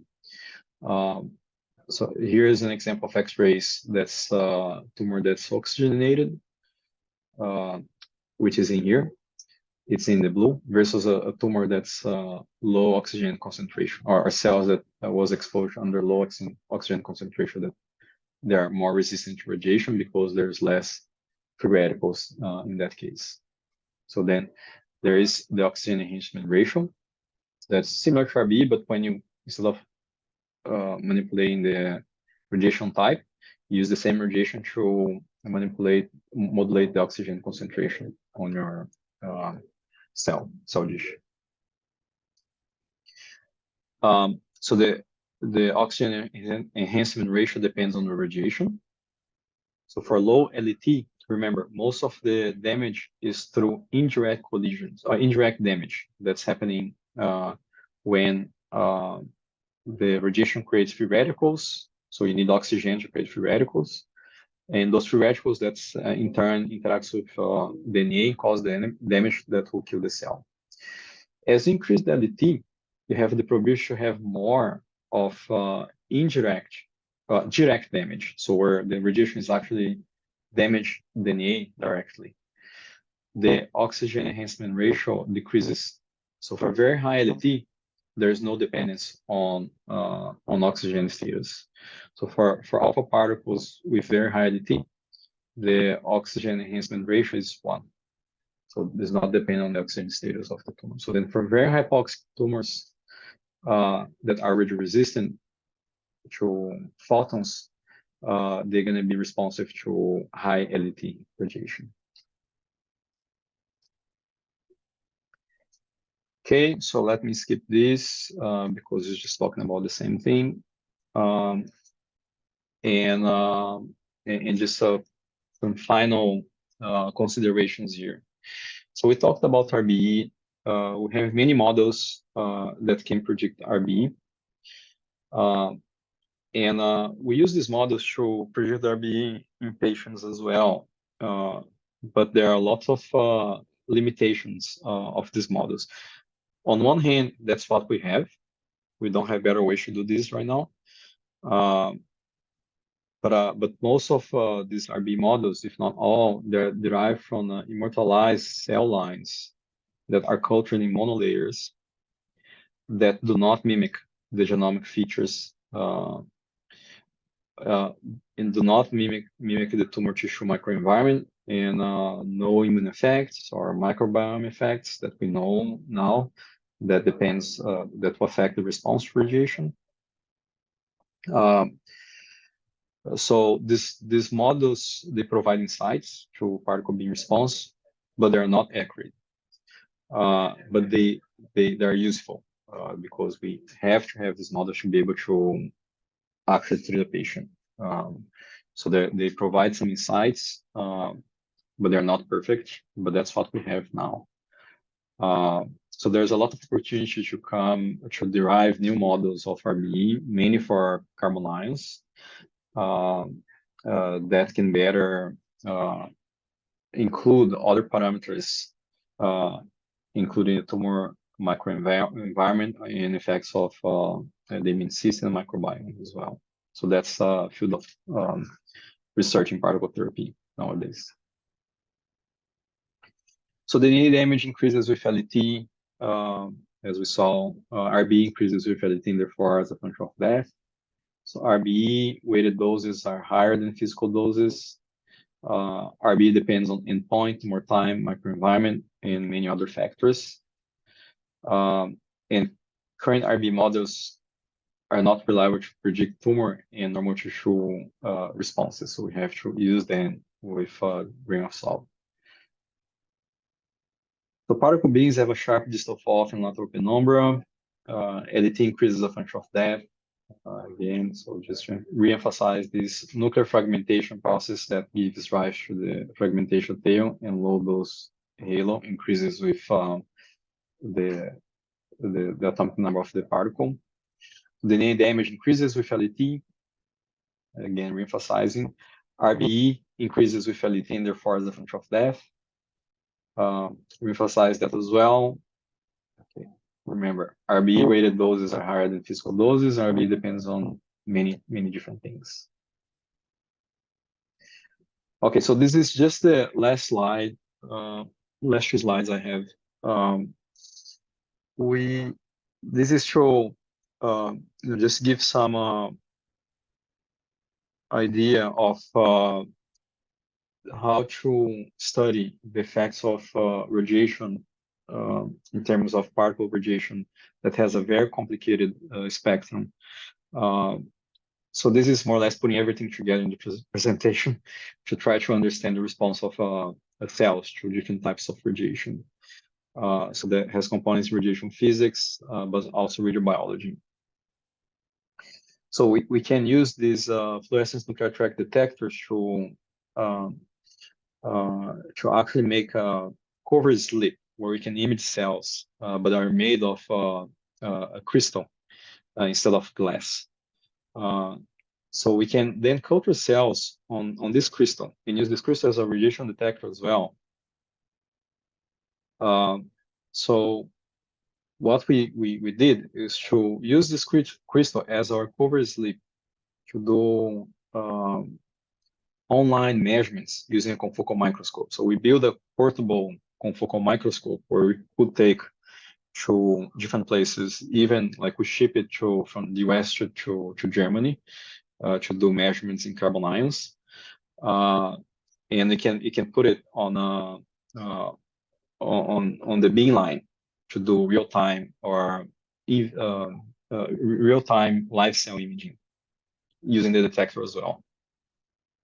So then we can extract a lot of information. And based on the ionization densities, we can extract what is the LET of each of these individual tracks here. And what we can actually do is to then image the cells in the tracks at the same time using the same confocal microscope. So we can genetically engineer cells to express a green fluorescence or yellow fluorescence protein that's tagged to a very specific DNA repair protein. So in this case here, we tagged GFP to 53BP1. That's the double strand break repair protein. And we can image the cells as a function of time while the beam is off and then while the beam is on, and then after the fact to understand how different types of particles that is on that complex radiation field cause different types of damage or DNA damage.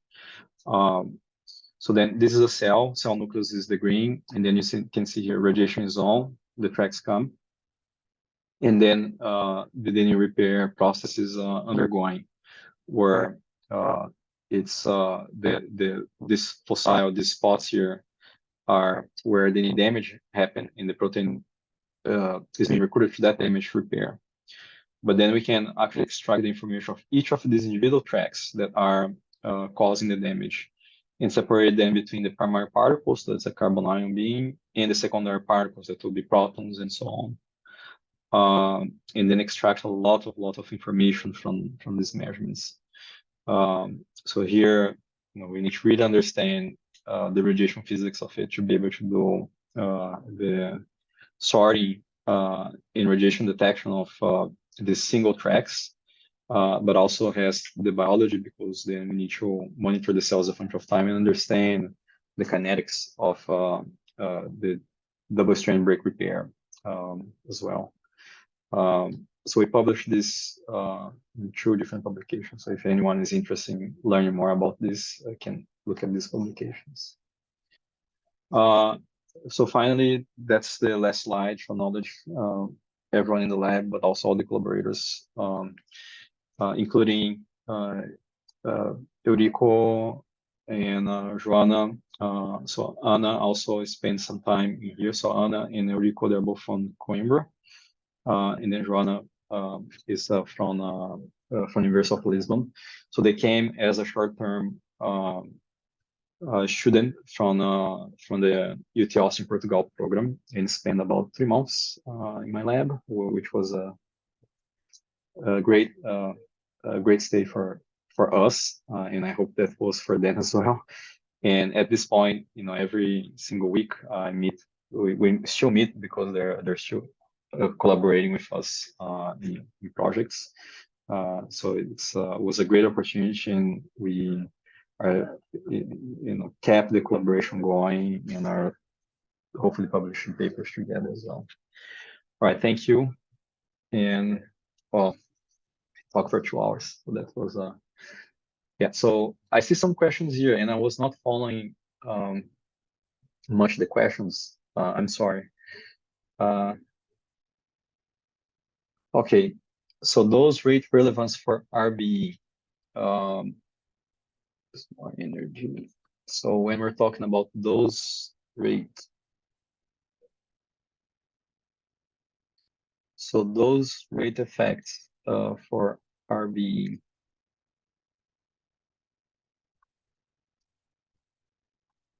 Okay, so mainly about this plot here. So as the dose rate decreases, the number of particles or the flux of radiation decreases. So we have much less damage happening per time. So the flux of damage or the rate of damage also decreases. When you go to a point where that rate of damage is such low that you can repair the damage before the other one happens, right? Your cells will be more resistant. Because if you have a very high dose rate, you're causing damage on the top of damage.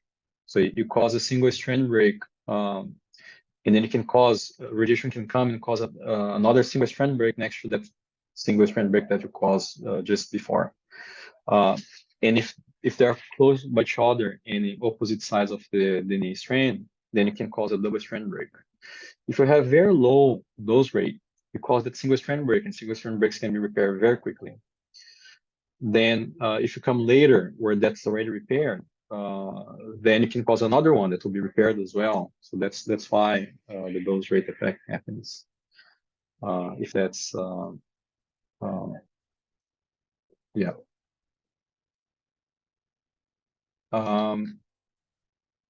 Okay, so I think that was the only question here.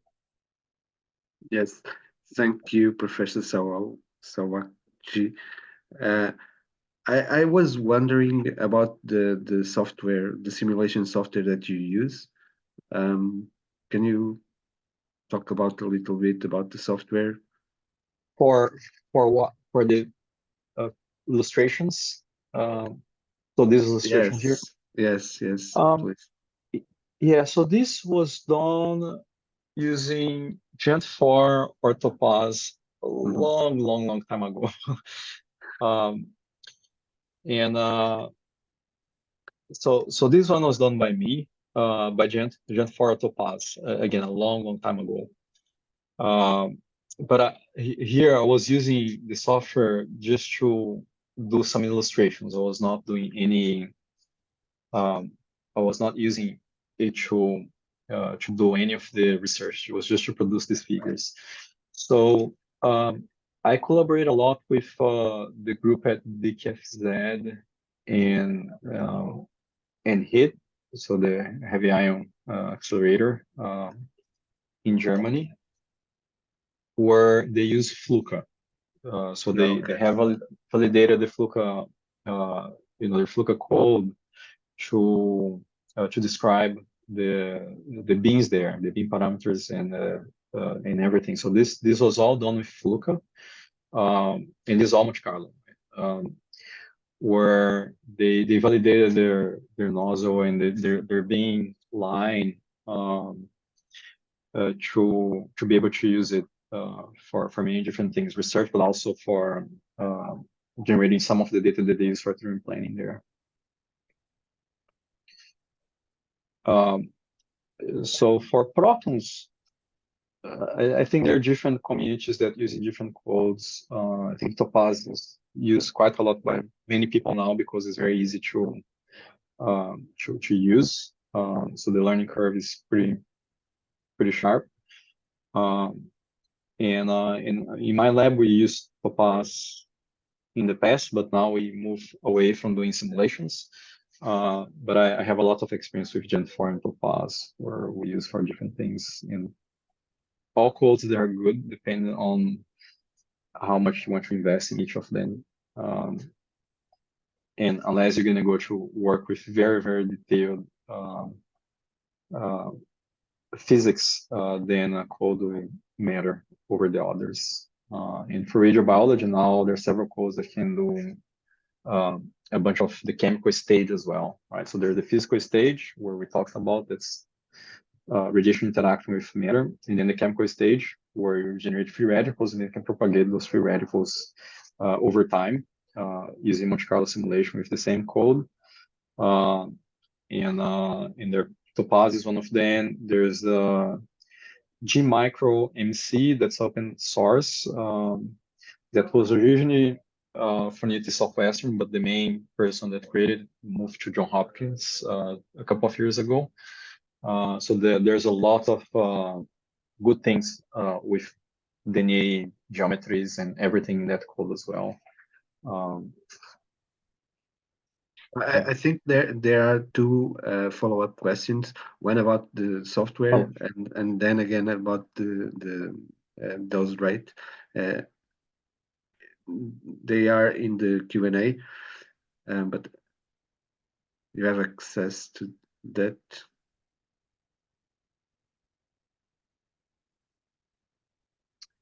Yeah, so I see one question. What's the best code to simulate microdosimetry? Again, I think there are many codes that can do microdosimetry. So again, I've been away from this field for some time, but for microdosimetry, the main important parameters will be the cross sections and in the physics for low energy electrons. So codes that have cross sections for very low energy electrons with updated cross sections, they are probably the better ones to do things. Again, like Gen 4, meaning Topaz as well, was developed with a very different scope, right? For high energy physics, and then we applied this to radiobiology. So there are some limitations in terms of the cross sections there, and there are some codes that were specifically created to do energy transportation for radiobiology research. So those ones tend to be harder to get, but they're specifically for that problem. And again, I'm not like working on this field, so I don't know what's state of art now over there. But I know that the Topaz group and the G-Micro MC group, they're working very hard to improve their codes to be able to do accurate microdosimetry, but also radiobiology, to include not only the physics, chemistry, but also some of the biology in their codes, where they have very accurate geometries that represents DNA, but also even chromatin, in very complicated geometries actually. So if that answers your question, I can move on to the next. So next question is a very loaded question, I guess. So if increasing dose rate, the RB should increase gradually, and then when it reaches a certain threshold, a flash effect start kicking in, and RBE decrease. So let's go to the slide where we have the dose rate effect here. So let's assume that this is a test radiation. Okay, so that's the test radiation.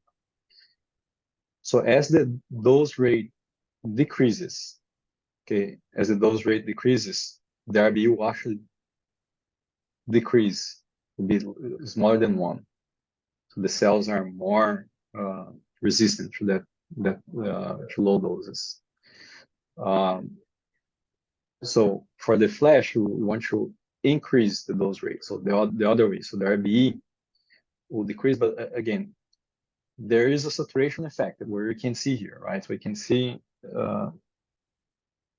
and again, I'm just trying to rationale myself here, to see if I make sense. So the dose rate will have a saturation effect where you can see that as you increase the dose rate more and more and more, you don't get a higher change on the survival. Where when you reach that saturation effect, I think you won't have much difference in terms of the RBE. So then, in terms of flash, I don't know. No one knows what's the actual effect there, and it's a dose rate effect. But the dose rate effect, as we saw in here, can be related to many different things. So it can be related to the ability of radiation to create free radicals. But when we're in these very high dose rate regions, the ability of those chemical free radicals in the chemical stage to leave, but also to interact with each other. And there are many things that I mean, it's not clear what's the effect. Is the effect related to the physics of flash? Is the effect related to the chemistry of flash, or is the effect related to how cells would cope with those effects? And I think it's an open question. And this is, I'm talking about someone that's not doing any flash research as well. So I don't know what's the state of art in the literature of the flash effect there.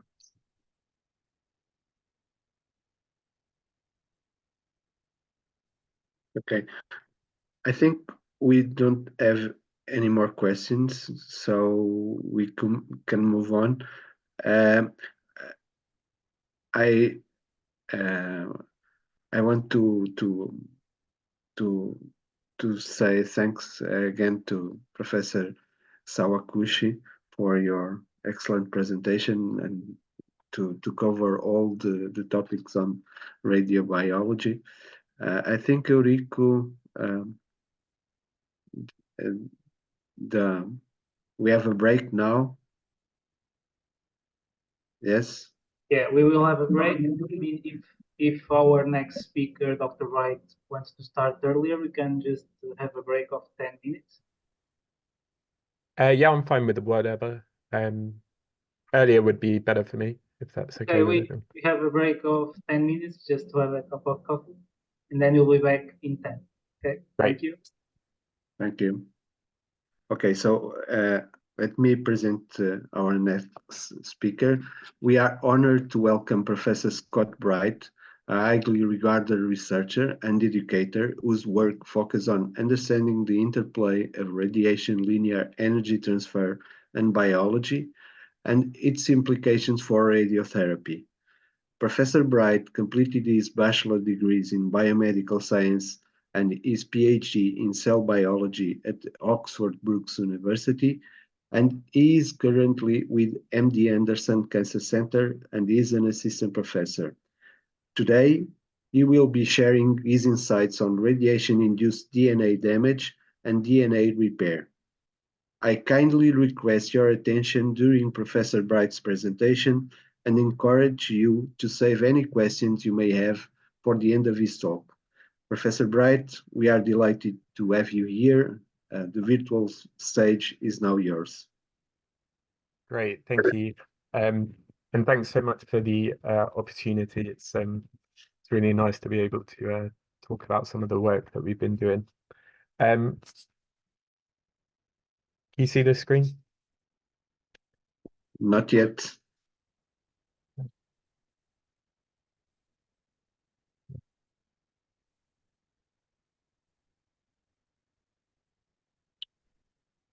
We can see it now. Great. So yeah, I've been in the field of radiobiology for about 10 years now, I think, and started off kind of investigating some normal tissue effects. And then I moved to MD Anderson, where there was a big shift in the potential for translational benefit and the treatment of cancer. And with that came a lot of information and knowledge about radiation-induced DNA damage and repair. So I'm going to share some of that from a biologist point of view. So I work in the Department of Radiation Physics. But yeah, there's a lot of biology that goes into the radiobiology.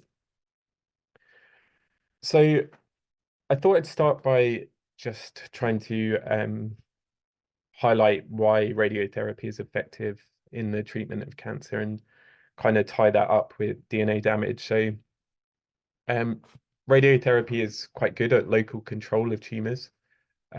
We can deposit a dose in fairly well-defined volumes within a patient. It's also a good option to combine with other treatment modalities. So we can use it in an adjuvant or neoadjuvant setting. And you can kind of see in the plot up in the top right how patient survival is increased when radiotherapy is used in a neoadjuvant setting combined with surgery. We're also really good at it. So the physics and the engineering side, we can deliver fairly precise treatment plans with minimal tissue, normal tissue being exposed. And there's always new developments in the engineering and how we manufacture these radiation machines to make it more affordable or to benefit treatment in some way. It's also a good option for combining with other systemic therapies. So if I was to treat a patient with two chemotherapeutics, the combination or the synergy between those acted throughout the entire patient. Whereas radiation, the only synergy we get is where we deposit dose and combine it with a drug, for example. So it's good in that sense that we're able to generate synergy in a defined volume within a patient. And I guess ultimately, radiotherapy can be curative in some cases. So we can cure a patient's cancer. And this is really where the DNA damage side of things come in. So Gabriel kind of talked about this a bit, so I'll go over this really quickly. There's two main modalities that kind of broadly define on how we deliver the dose. So external beam, generally a patient sits outside some kind of radiation emitting device. And this can take the form of photon therapy, protons, helium and carbon ions. And this generally these machines can rotate around the patient, as Gabriel was describing, to converge the dose onto the tumor and spare the normal tissue. There's also the internal radiotherapy, so brachytherapy, like Gabriel mentioned, and radionuclides, where we can systemically treat these patients with some kind of targeted radioactive material to try and deposit the dose in specific locations.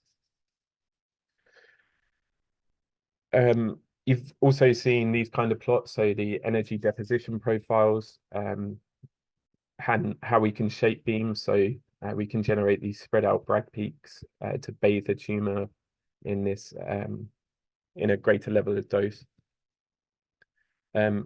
Also thinking about radionuclide therapy, the delivery is quite different, and we have this protracted exposure over time.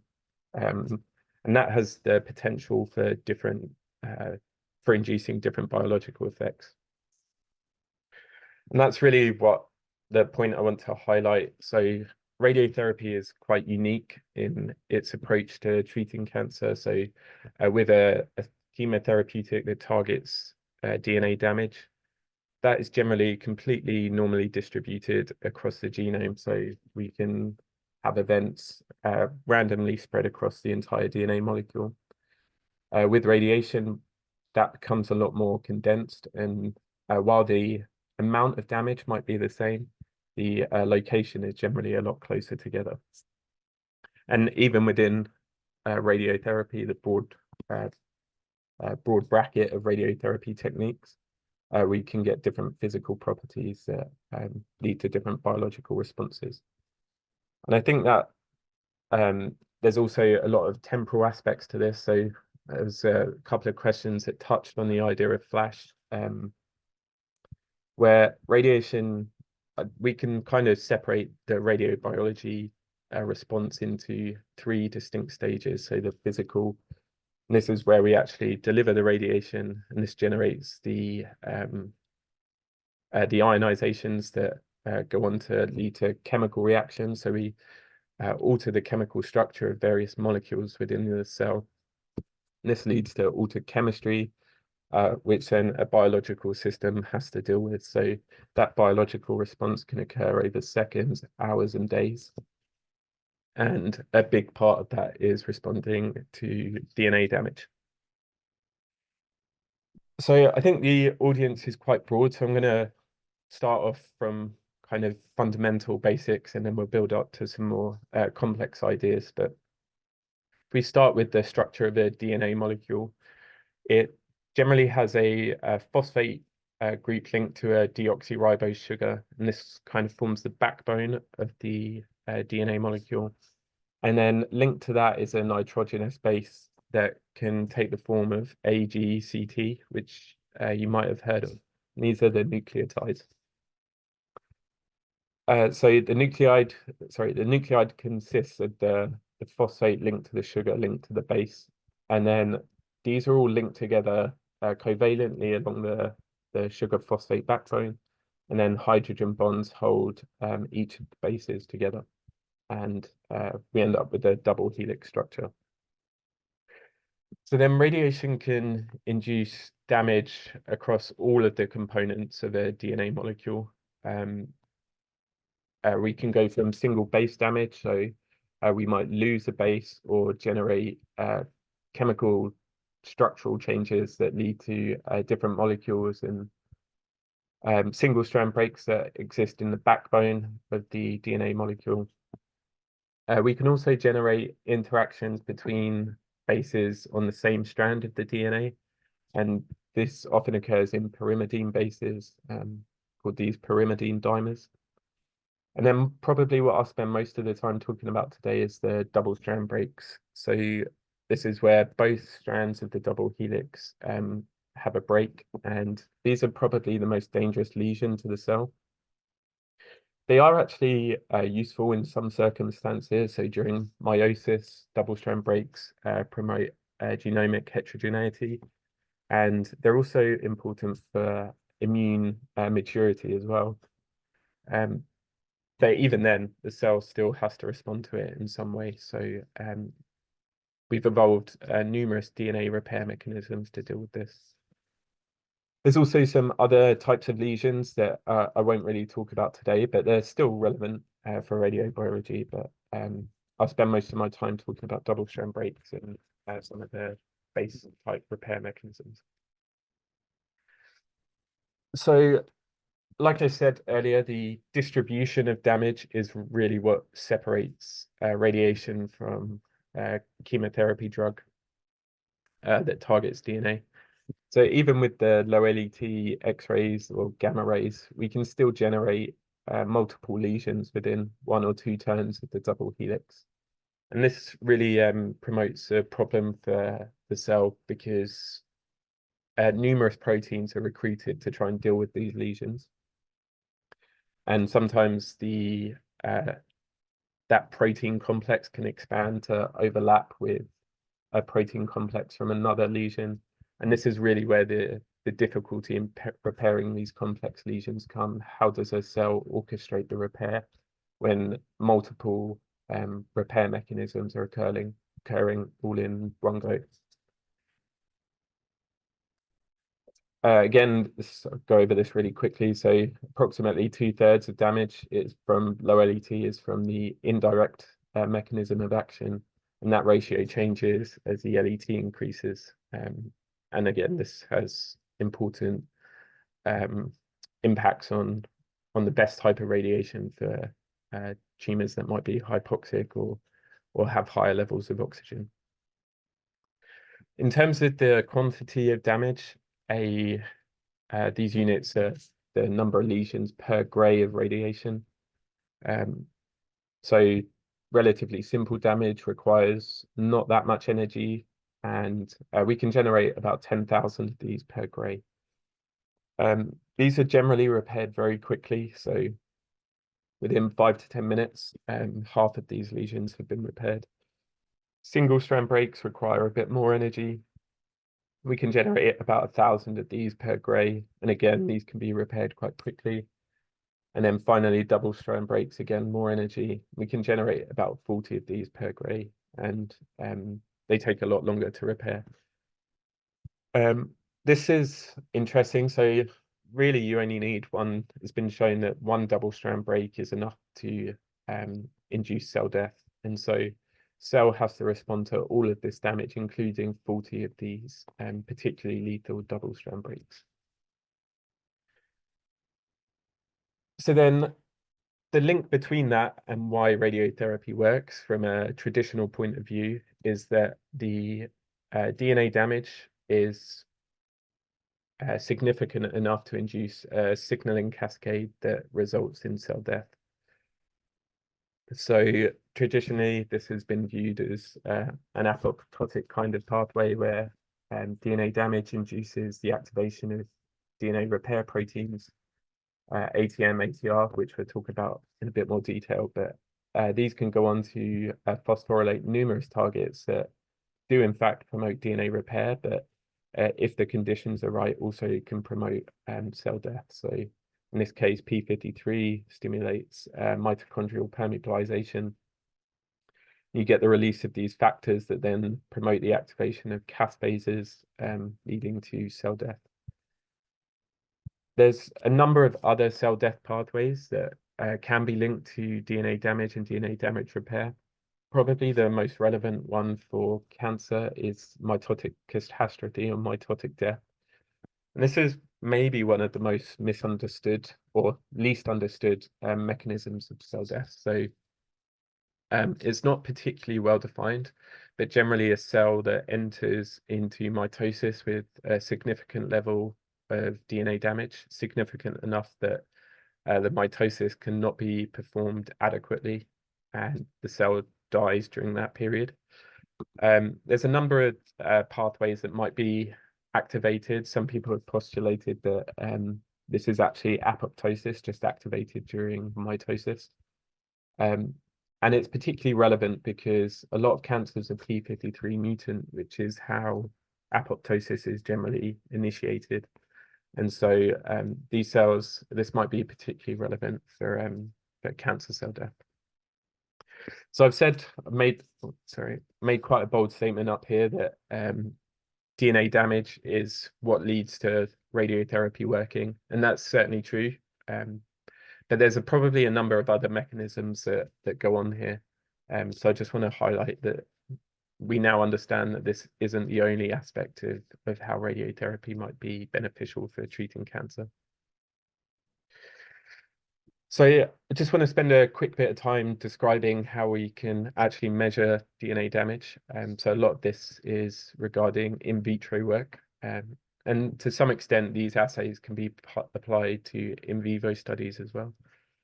But generally, foci are a strong contender for one of the most used techniques to analyze DNA damage. And here we can just fluorescently label proteins after we fix them in the cell. So these cells are no longer viable, they've been fixed, and we can stain them for various proteins that target various different pathways as well. So gamma H3X is just a generic DNA repair marker that highlights a double strand break within the cell. We're also showing here how the way we actually image these is an important aspect as well. So as we increase the resolution of our imaging, we can actually discern foci that are close together that might be included as one foci in a standard confocal image. And this is possibly relevant for high LET radiation. So if we're grouping these multiple foci together, we use more powerful resolution techniques, we might be able to discern that there's multiple foci within that cluster. And yeah, that's what this is kind of showing. So a normal focus might be under normal imaging conditions, these might all be grouped together, but with better imaging techniques, we can actually tease those apart. There's other assays called the COMET assay. So this just measures DNA movement in an electrophoretic field. So we're able to embed cells in agarose, expose them to an electrophoretic field, and the distance that the DNA migrates is proportional to the amount of DNA damage there. And then finally, there's some pretty sophisticated techniques that look at that use genetic engineering to discern a DNA repair pathway choice. And I'll spend a bit of time talking about DNA repair pathway choices. I think this is probably the more exciting bit. But yeah, we can manipulate cells genetically and induce DNA double strand breaks at precise locations. And based on the repair mechanism that's used, we can get these cells to fluoresce different colors. So if a cell fluoresces red, we know that it's undergone mutagenic enjoining. If it's red and green, homologous recombination, and so on. Okay, so that's a bit about the background. So now I'll try and focus on the DNA repair and how it's recognized and how it's processed. So we have irradiated a cell and we've induced all of these different types of lesions. And the cell has to respond to that in some way in order to be able to replicate its genome and to go on and divide. As I said, the double strand breaks are particularly dangerous and can lead to cell death. So we'll start with those. So before a cell can begin to mount a DNA repair response, it has to first sense that there's actually damage there. And the way it does this, it has numerous sensor proteins that exist within the nucleus, within the cell and the cell nucleus. There's the mRN complex, which consists of mRA11, Rad50, and MBS1, and these complex together to recognize double strand breaks. The RPA protein binds to single-stranded DNA and is particularly important for double strand breaks in replication. They're encountered during when the cell's replicating its DNA. And then Q70, Q80, which proteins that have a really high affinity for DNA ends and really the first to react to the double strand break. Once a lesion has been sensed, ATM, ATR, and DNA PKCS. So these proteins are the master kinases that sit within the cell, and they can activate hundreds of proteins each. So they can phosphorylate or dephosphorylate various other proteins. Then triggers an entire cell shift in realizing that there is damage and that it needs to respond to that to be able to continue to divide. So these proteins all have slightly different functions. Some of them overlap, and some are completely different. And this really just highlights the biological complexity in trying to understand how we can manipulate these to better improve treatment outcomes. The structure of the proteins themselves are quite similar. So they all consist of kinase domain, and then these other two domains where various phosphorylation events can happen to stimulate their activity. Okay, so the cell's now sensed it's got DNA damage or a double-strand break, and it can now employ various DNA repair pathways. Probably the most famous or most well-known is non-homologous end joining. So this pathway is probably the most important for response to radiation. It operates with fairly fast kinetics, but at the expense of that quick turnaround time, there's the potential to induce some possible deletions within the DNA code. It's Q70N80 dependent, as well as ligase 4 dependent. And it can operate all throughout the cell cycle. So irrespective of the DNA content within the cell, this pathway can be active. We next have homologous recombination. So this is the most high fidelity repair pathway, and it uses a sister chromatid to use as a template to repair the DNA that is damaged in the other sister chromatid. And so it's a completely faithful repair, so the original sequence will get restored.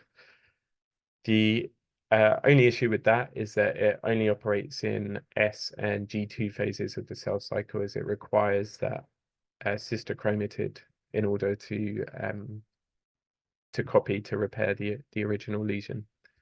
It's much slower than NHEJ, but there's also potential for it to be a better candidate for repairing some of the complex damage that we've talked about in terms of radiation LET. And then lastly, there's pol theta or pol Q mediated end joining. So this is a relatively new repair pathway. It's been characterized as being error prone, and it involves sequence homology around the double-strand break and can lead to some quite large deletions of the original DNA that was there.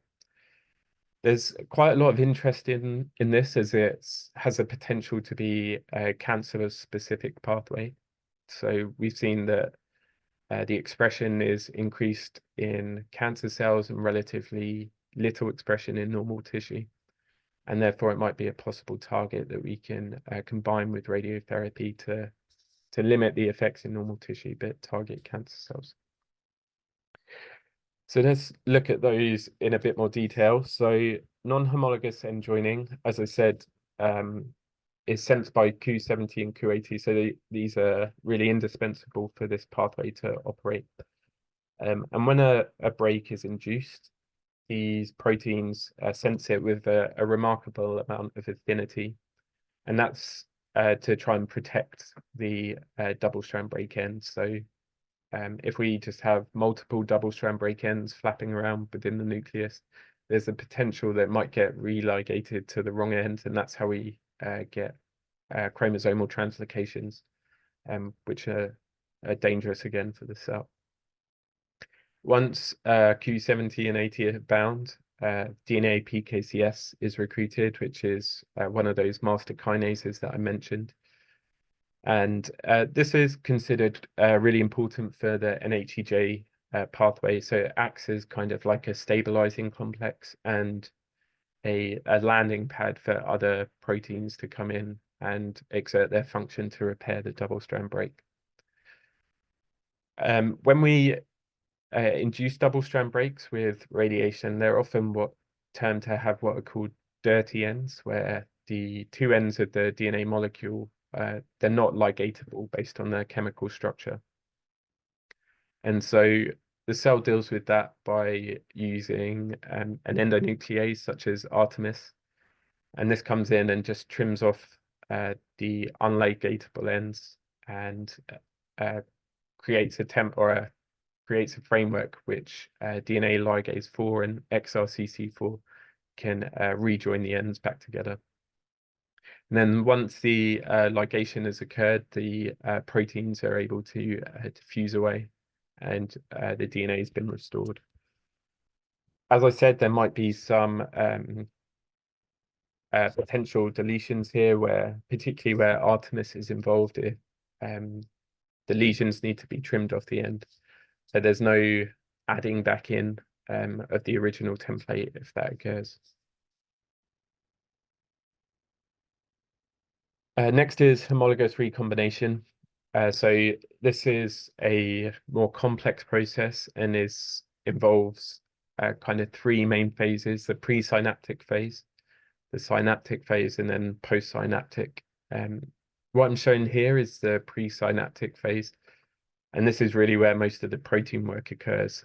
So in order for homologous recombination to proceed, there needs to be an extensive amount of resection of the DNA on one strand of the DNA. And that's because the way this process works is to search for homology on a sister chromatid. And so it wants to find the exact same sequence on a sister chromatid. And to be able to do that, you need a fair amount of DNA that can kind of match up with that sister chromatid. So the first step in that is to resect one of the strands of DNA. And it does that by first preventing non-homologous end joining machinery reaching the site. And this is done with CTIP and BRCA1 mainly, which prevents 53BP1 and RIF1 from acting at that site. The cell can then resect that with the protein exonuclease 1 or EXO1. And this resection can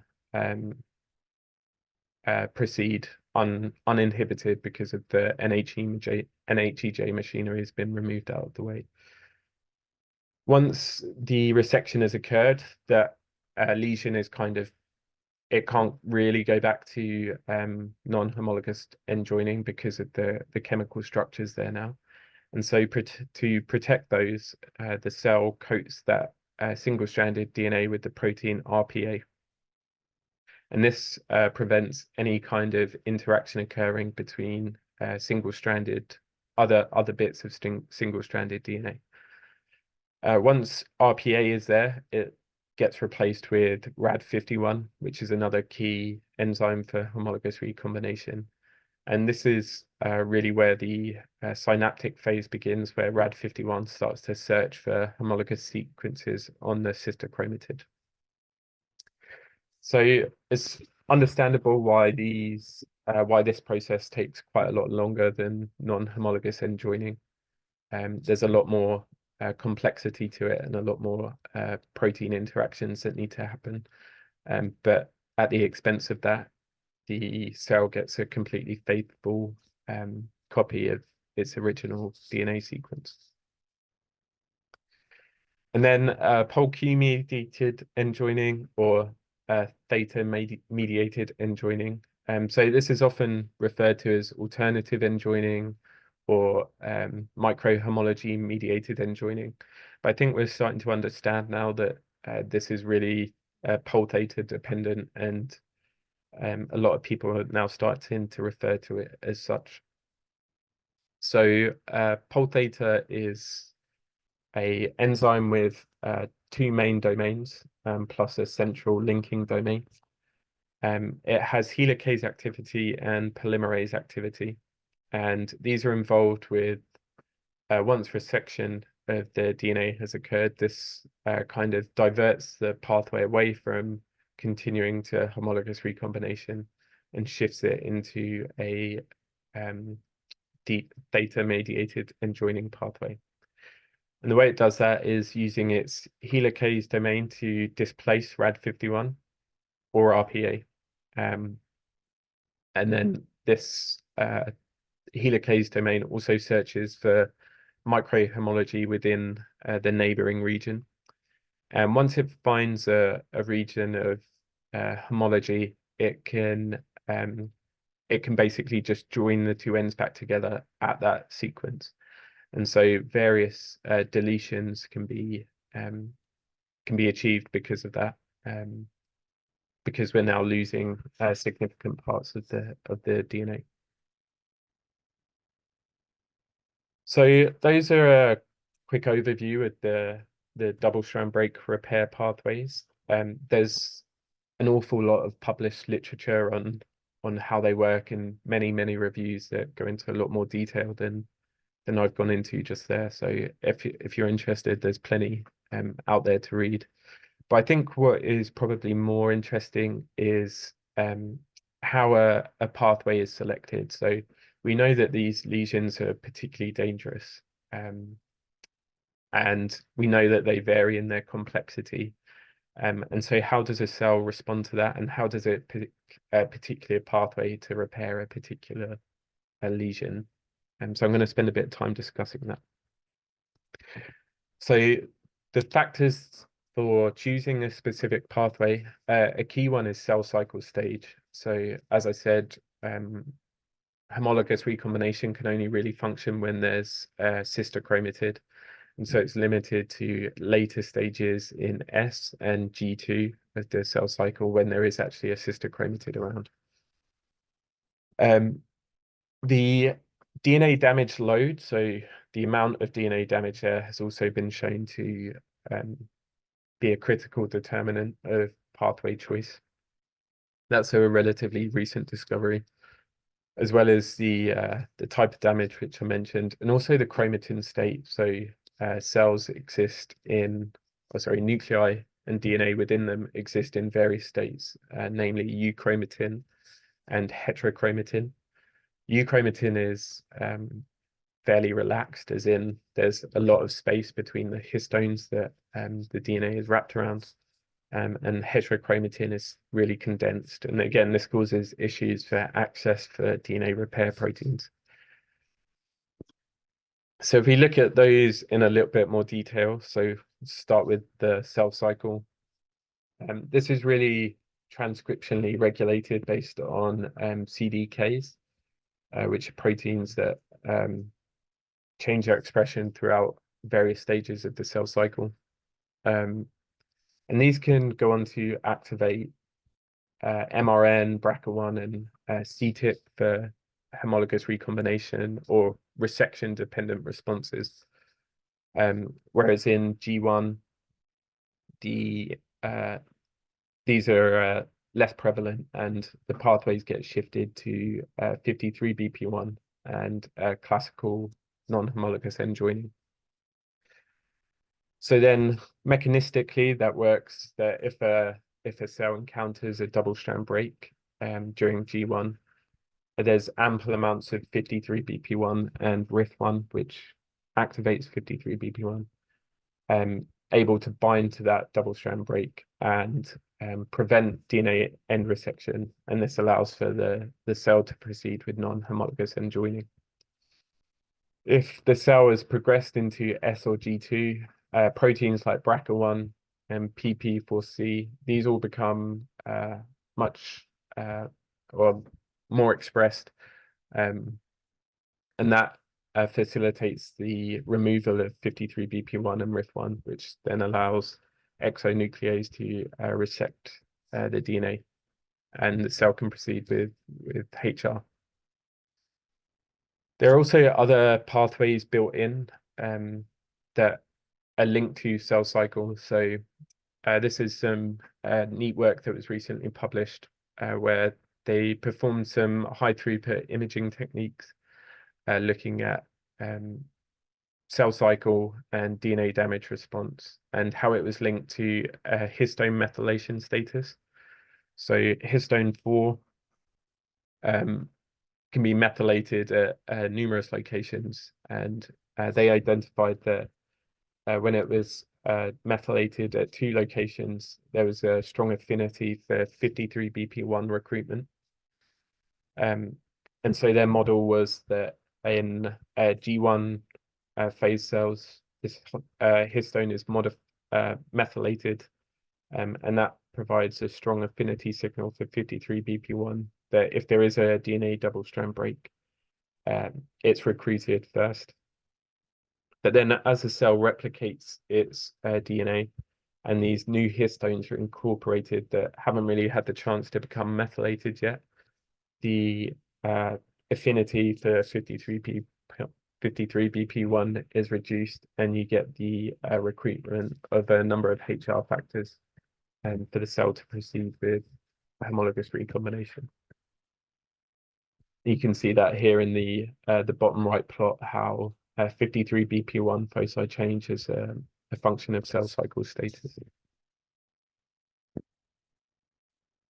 So then DNA damage load, this is again some relatively recent work. And what the authors did was to expose cells to various doses of radiation. So this top panel of plots, the cells are exposed up to 4 gray, and the bottom panel, they were assessed with flow cytometry and assessed up to 20 gray. And we're looking at gamma H2AX signal here. So this is just a general marker of DNA double-strand breaks. The authors also wanted to limit the analysis to cells in G2, so they looked in cyclin B1 positive cells. And this was so that all DNA repair pathways were could be potentially employed. So they didn't want to limit the cell to only being able to repair through NHEJ.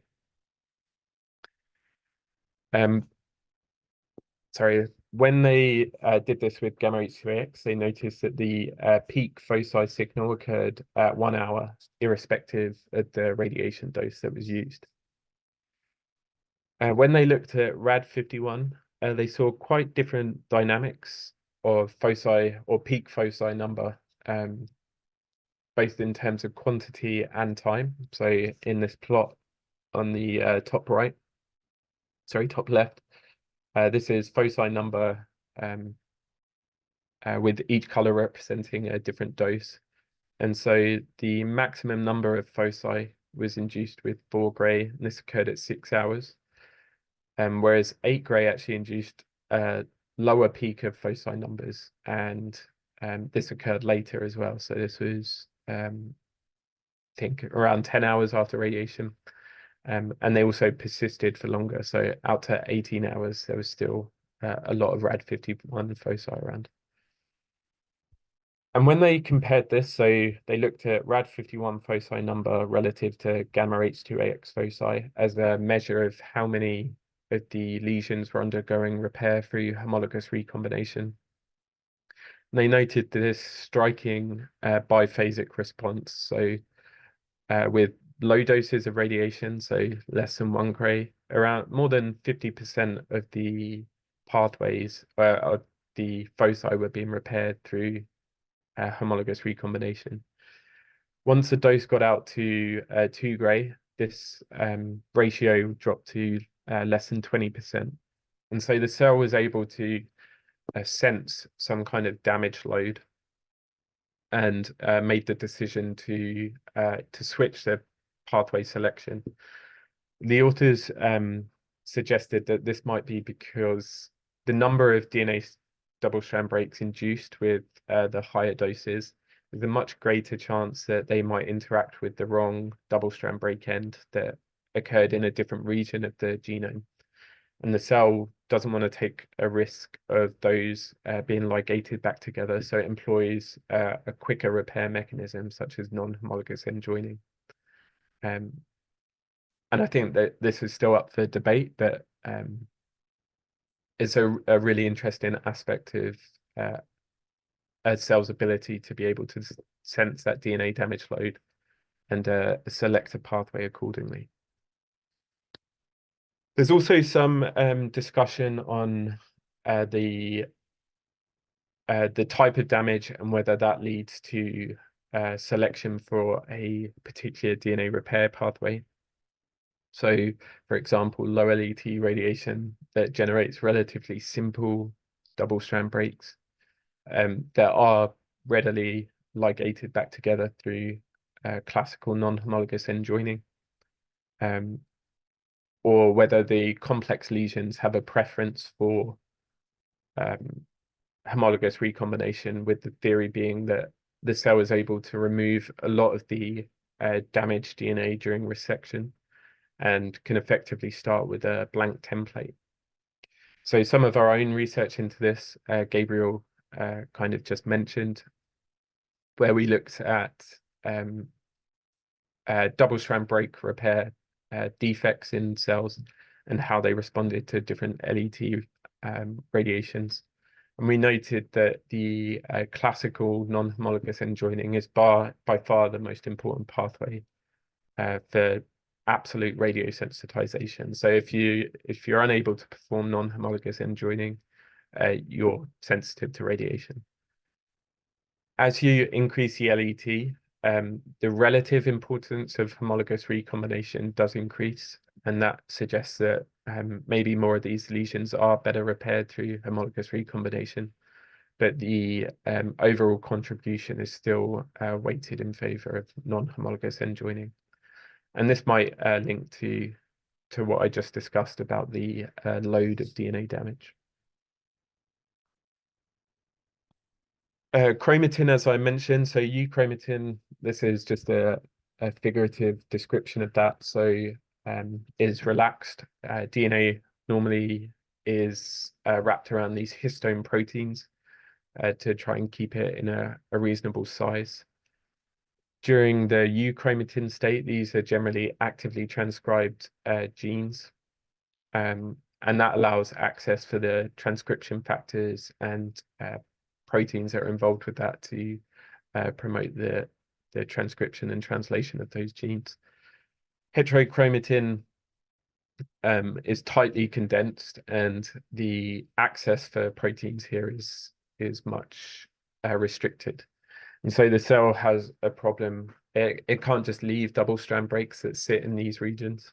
And so it has to do something to allow access for repair factors.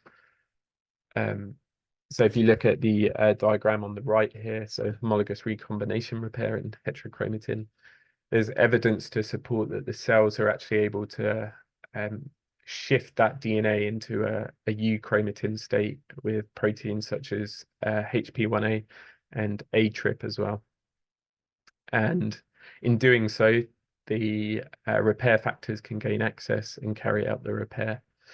Interestingly, the heterochromatin is thought to be anchored in place, and this is really what allows that shift to occur. So the fact that there's a fixed point that the heterochromatin sits in allows the manipulation of the other part of the DNA to be shifted to that euchromatin state.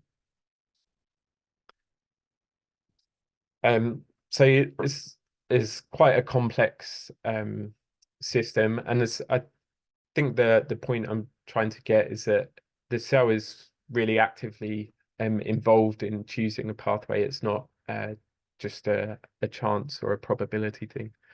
And there's some initial conditions. So the cells will do anything to avoid a double-strand break. So they're able to realize that double-strand breaks are dangerous, and that all pathways are functional. And if that's satisfied, then it can go on to this decision tree where it assesses the DNA damage load, which is related to the radiation dose, the current cycle of the current stage of the cell cycle, and the chromatin state as well.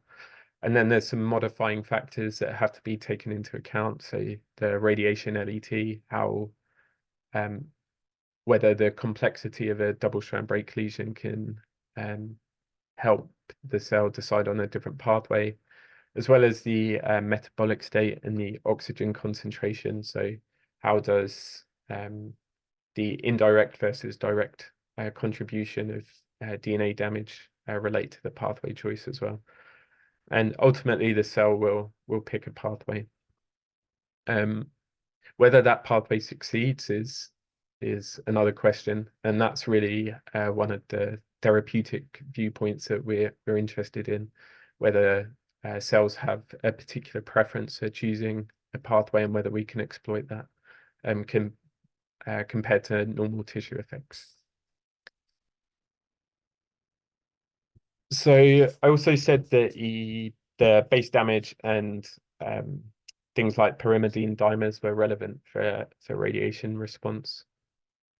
And in terms of quantity, these are by far the most frequent type of damage that is induced by ionizing radiation, but also generally one of the easiest to repair. So the cells have numerous pathways to repair this, including base excision repair. So generally here, a single base is detected to be aberrant through glycosylase.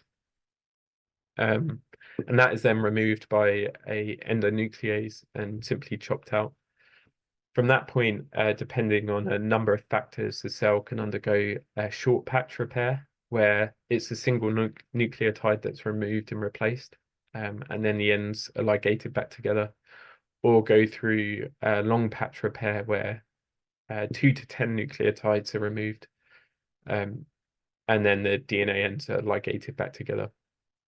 Some of the important proteins in this are OGG1 and APE1, as well as FEN1, which is one of the nucleases that cuts off this flap during long patch repair. And these have been linked to various states of radiosensitivity, so we know that they are important in the process. Generally the process of radiation response. There's also nucleotide excision repair, and these are good for removing those dimers. They use a lot of the xeroderma pigmentosum proteins, so XPC, XPB, XPG. And again, these have expression of these have been linked to various levels of radiosensitivity or radioresistance. And in this scenario, the DNA is separated at the hydrogen bond level, and then that region encompassing the lesion is cut out. Then various polymerases, there's multiple that are important, including pol beta, come in and replace the DNA bases based on what it sees on the other strand. And then again, the ends are ligated back together. There's also another protein that I wanted to mention, PARP, and generally this has been considered a base excision repair protein, but I think recently we've understood that it's actually involved in a lot of different processes, including the double-strand break repair pathways that I talked about, as well as stabilizing replication forks and replication refork, as well as chromatin modeling as well. PARP also has, or it's one of its main functions is this PARylation, and you can kind of see these branching trees coming off of the PARP protein, and that's the PARylation of PARP, which is really important for interaction with neighboring proteins, and really how it might stabilize those double-strand breaks, irrespective of pathway choice. So then I just wanted to move on to how we think we might want to translate this to the clinic. So there's a whole number of DNA repair inhibitors out there now, and these can target different proteins within the DNA damage response. So PARP has been a big one because it's already used for the treatment of BRCA positive breast cancers. So it's already FDA approved, and there's been interest in whether it would lead to radiosensitizing effects and better treatment outcomes. there's been others that have targeted the primary the master kinases such as DNA PK, ATM, and ATR, and others that target some downstream effects of these. So CHEK1 and WEE1 have links to ATM and ATR signaling, and whether we can isolate some of the radiosensitizing effects by targeting some of the downstream proteins, with the potential to limit some of the normal tissue side effects. So we've been really interested in this at MD Anderson, and one of the things that we've noted, and is probably a bit of an issue in the field, is the potential for normal tissue effects. So these, we're really good at killing cancer cells in vitro, and we could do it various different ways. One of them just giving such a huge dose that you destroy everything. But that's not really applicable for an in vivo or a patient scenario, because we can't just simply increase the dose until we kill the cancer cell, because we'll end up killing the patient. And so it's really important to understand how these inhibitors work in the context of normal tissue as well. So this is one of the first studies we published looking at DNA repair inhibitors, where we looked at inhibitors of DNA PKCS, ATM, ATR, PARP, and RAD51. And you don't have to or take too much away from this, other than that the lines are very much up and down. There's not that much consistency across them, maybe with the exception of DNA PKCS. So each of these plots is a different cell line, and their sensitization at 2 gray.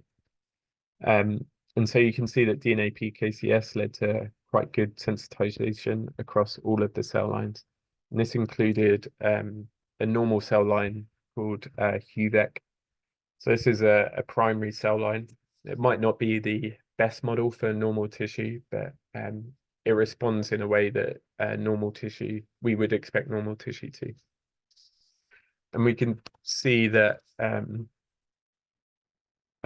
here we're looking at the relative effect to the HUVEC cells. And so some of these are above the line and some are below.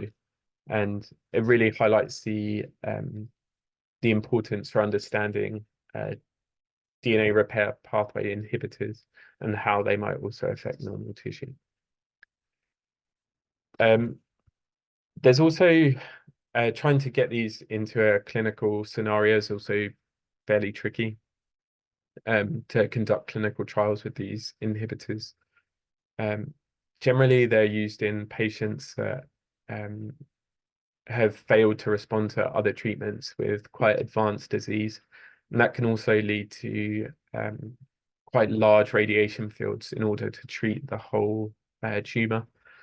And with that comes the increased irradiation of normal tissue, and this can lead to quite a lot of side effects. So there's some really important considerations when we're trying to translate this into a clinical situation.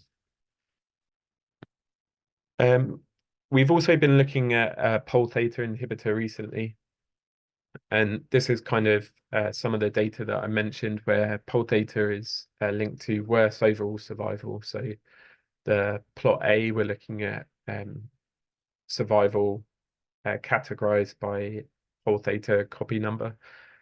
So across all cancers, those with low copy number have a better chance of survival compared to those with a high copy number.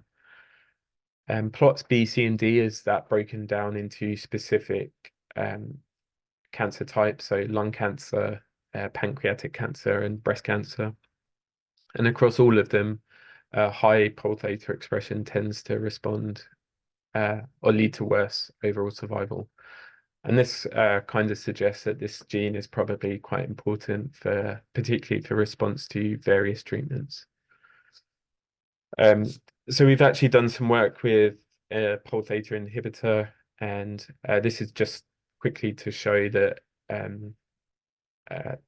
we can get radiosensitization across a number of cell lines, and very little radiosensitization in the normal cell line. So HUVEC showed very little response to this inhibitor, whereas most of the other cancer cells were radiosensitized. So there are some encouraging studies that are using radiation and DNA repair inhibitors where we can limit the normal tissue exposure. And then I just wanted to finish by saying that the vast majority of what I talked about has been using DNA repair inhibitors for radiosensitization. But we also have a strong opportunity to combine with other types of therapy, so immunotherapy. And we now know that this is probably a strong component of, or has the potential to be a strong component of how radiotherapy works systemically to treat cancer. So if we induce DNA damage in a cancer cell and repair inhibit the repair of that damage, it often leads to the formation of micronuclei. And we now know micronuclei to be immunostimulatory. And also that cell death itself can be immunogenic.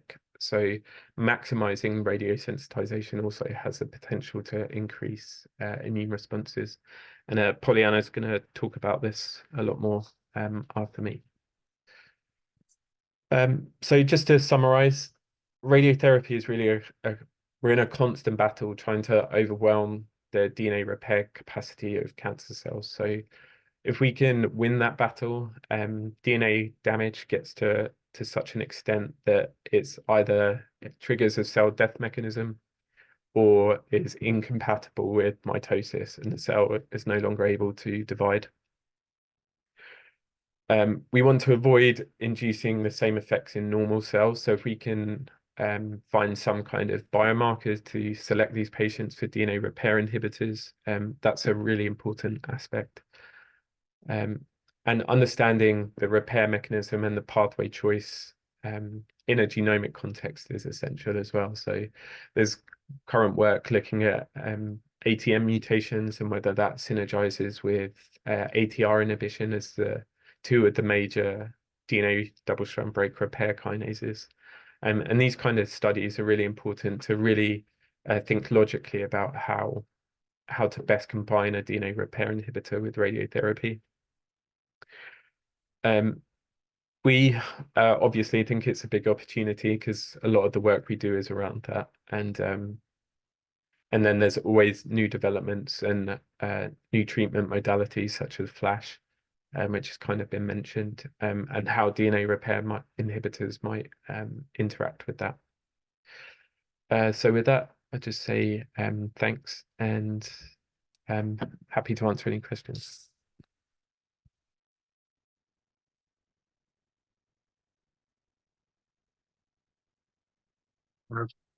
Thank you, Professor Scott, for your very nice presentation. I think at least for the moment we don't have any questions. I have a couple of questions. It's more about some curiosity that I have. One of the questions is, do you know how long does it take to a cell to do the repair of a DSB? So this is a interesting question. It's related to a lot of different factors. Generally, the response is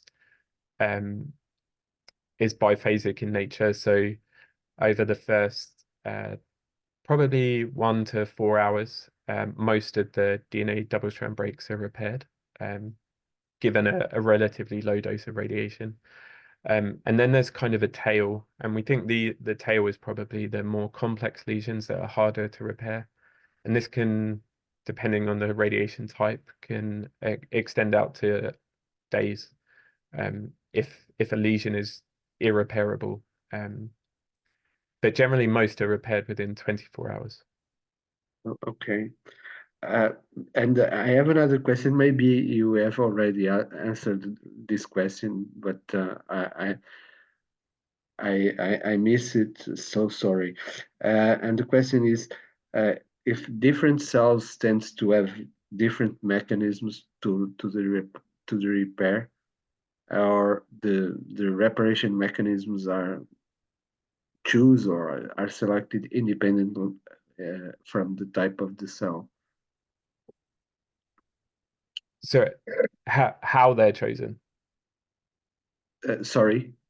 Well, sorry, I missed your question. So I was asking if different cells tend to have different types of repair mechanisms, or I think they have the same mechanisms, but they select different pathways, or Yeah, so they this tend to is a select the really same interesting pathways under the point. same conditions. Yeah, so particularly when we're in the context of cancer cells, there is given a genomic context, there's always differences in the propensity for a particular pathway to be chosen. Some of it comes down to the physical factors, like I mentioned, so such as the amount of DNA damage there. But there's also genomic factors, so cells can upregulate certain repair pathway proteins, and then that pathway is just a probability more likely to be engaged. And so yeah, if we can understand that, that's a big opportunity for radiosensitization. Okay. And I imagine that that's also an opportunity to personalize medicine, if we can Exactly, check yes. what. Yeah, so if we have the ability to, the ideal scenario is that we're able to biopsy something and just look at one specific marker and make a decision. But realistically, there's probably numerous factors that we have to consider. And so it's quite a complex problem, but one that I think we'd all like to solve. Thank you again. Thank you so much Thank for you. your presentation and for your time. I think we don't have any more questions.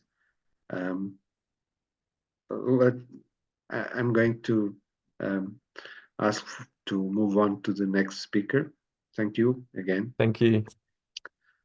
So our next speaker will be Dr. Poliana Marinello, and I would like to welcome Dr. Poliana. Dr. Marinello completed her bachelor in pharmacy and her PhD in experimental pathology at the State University of Londrina, Brazil. She proposed an oxidative stress-based mechanism to partially explain doxorubicin-driven chemoresistance and demonstrate metformin's ability to prevent the cellular adaptation related to acquired chemoresistance in cancer cells. Additionally, she has worked on research projects investigating the role of oxidative stress in cancer progression and how oxidative stress modulation could improve therapeutic outcomes. Dr. Marinello then moved to the United States and is now an instructor at the Experimental Radiation Oncology Division at the MD Anderson Cancer Center. Her current research focuses on using radiation therapy, primarily alpha particles, in combination with inhibition of DNA repair pathways to amplify the effects of immune checkpoint blockade for anti-tumor immunity. Today, she will talk about radiation-induced immune activation. I ask for your attention, and at the end of the presentation, you can address your question using either the chat or the raise hand button. Dr. Marinello, welcome. Please start whenever you want. Okay, thank you for the introduction, and thank you so much for the opportunity of speaking in this course. I hope you're guys, can you guys see my screen with my presentation? Yes, yes. Okay, so my presentation will focus on the radiation-induced immune activation, so also focusing more in the radiobiology. So the main topics that we are going to see, so we are going to talk about the local and systemic effects of radiation in terms of immune stimulation. So we'll go over the main mechanisms related to radiation-induced immune activation. We also talk about radiation effects on the tumor microenvironment, so including radiation ability to stimulate the immune system, but also to use rebound immune suppression. We'll also talk a little bit about opportunities to combine radiation with other therapies to maximize the immune activation induced by radiation, and a little bit about how radiation dose and fractionation can affect the immune activation. So starting about talking about the local and systemic effects of radiation. So we know that radiotherapy is a local treatment, but it also presents a systemic effect. So talking about some of the local effects that radiotherapy can induce, there is the bystander effect, that is a local effect where the radiobiological effect can be transmitted from irradiated cells to neighboring non-irradiated cells.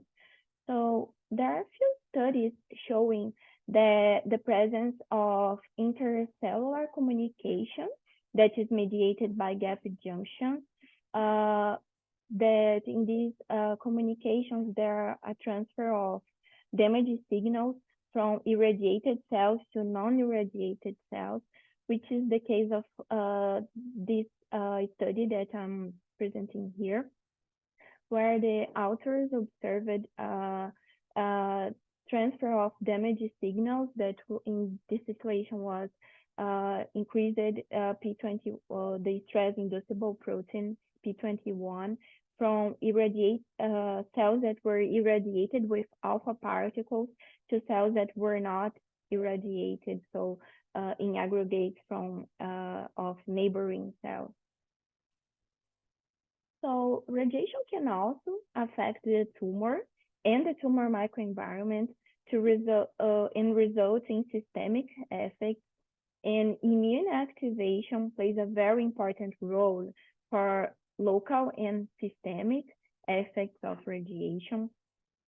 So the main mechanisms by which radiation can induce immune activation are related to the recognition of double-strand DNA or double-strand RNA, and also immune activation following cell death. So this is a schematic overview of how of the local and distant effects that can be triggered by tumor irradiation. So in the left side of the figure, we can see the radiation effects on the primary tumor lesion. So the dark blue, the dark orange cells are the ones that were exposed to high doses of radiation, so the main target. And the light orange ones were received a lower dose, while the blue cells didn't receive any radiation. So in the talking about the local effects, mentioning first the bystander effect, it's mediated by the intercellular communication by the gap junctions. So where cells that received higher dose of radiation can transfer damage signals to cells that received that were not the main target and received a lower dose of radiation, or even to cells that didn't receive any radiation. So still talking about the radiation effects on the primary tumor lesion. So radiation can induce the release or expression of tumor-associated antigens. We'll talk with more details about this mechanism soon, but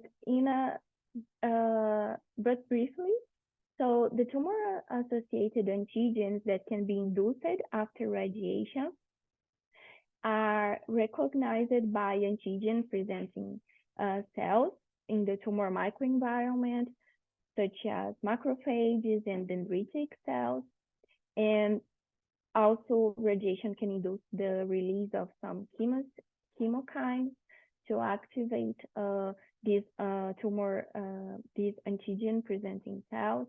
And the activated antigen-presenting cells, mainly the dendritic cells, can go to the tumor draining lymph nodes to interact with naive T cells and prime these T cells to induce a polyclonal antigen specific expansion of these T cells. So the the antigen specific T cells active can go to the primary tumor and respond against tumor cells to kill the tumor, the primary tumor, but they can also, talking in a systemic effect, they will also, the tumor antigen specific T cells will also be in the blood circulation and will be able to recognize the presence of tumor cells in any part of the body. So, and will be able also to respond against tumor cells to avoid the development or control the growth of metastases. And this is called as an abscopal effect. So the tumor cell, so the immune system cells can respond against tumor cells that were not present in the irradiation field. So starting entering in more details about the mechanisms that triggers immune activation following radiotherapy, we'll start talking about one of the most studied ones, that is immune activation following the recognition of double-strand DNA in the cytoplasm of cells. So the main source of double-strand DNA in the cell cytoplasm is the presence of are micronuclei. So micronuclei, as Dr. Bright mentioned, reflects unrepaired DNA damage, mainly double-strand breaks.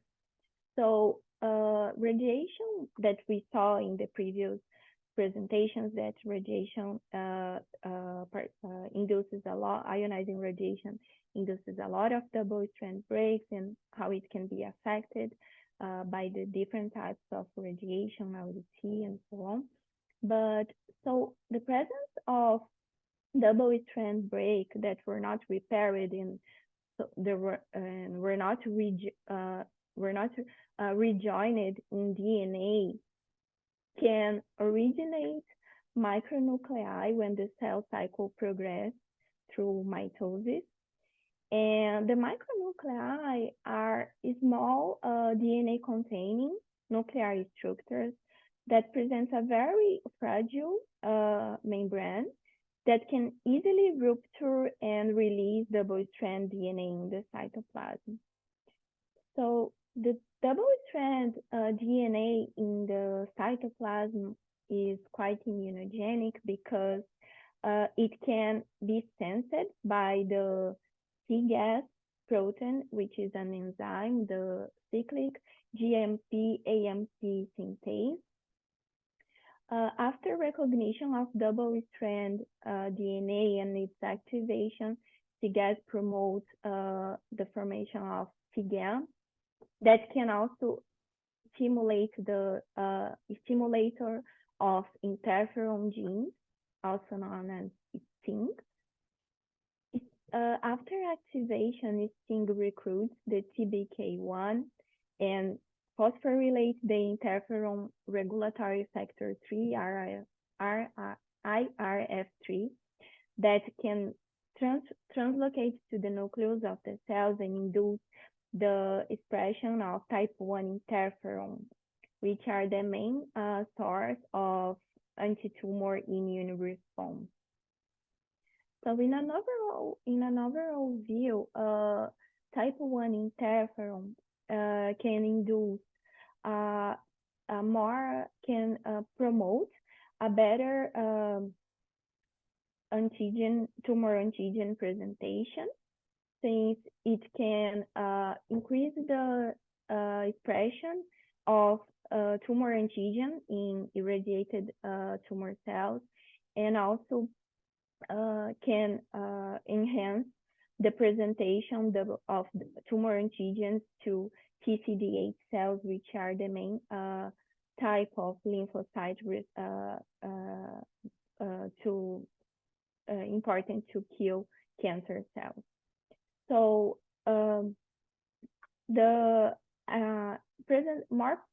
with more presentation of tumor antigen to TCD8 cells, these cells also will be more active and will be more efficient in killing tumor cells by the release of cytotoxic proteins like granzymes and perforins, and also will release cytokines that are related to cell death.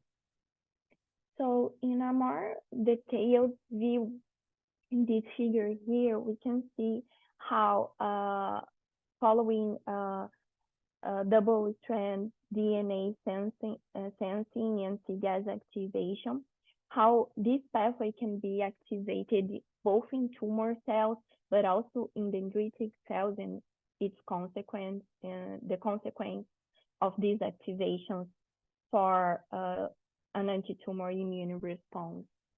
So here we can see the double-strand DNA accumulation in the cytoplasm that can be a result for micronuclei, as I mentioned before, but also from the presence of cytoplasmic chromatin fragments, or even mitochondrial DNA that can be released by the lesions of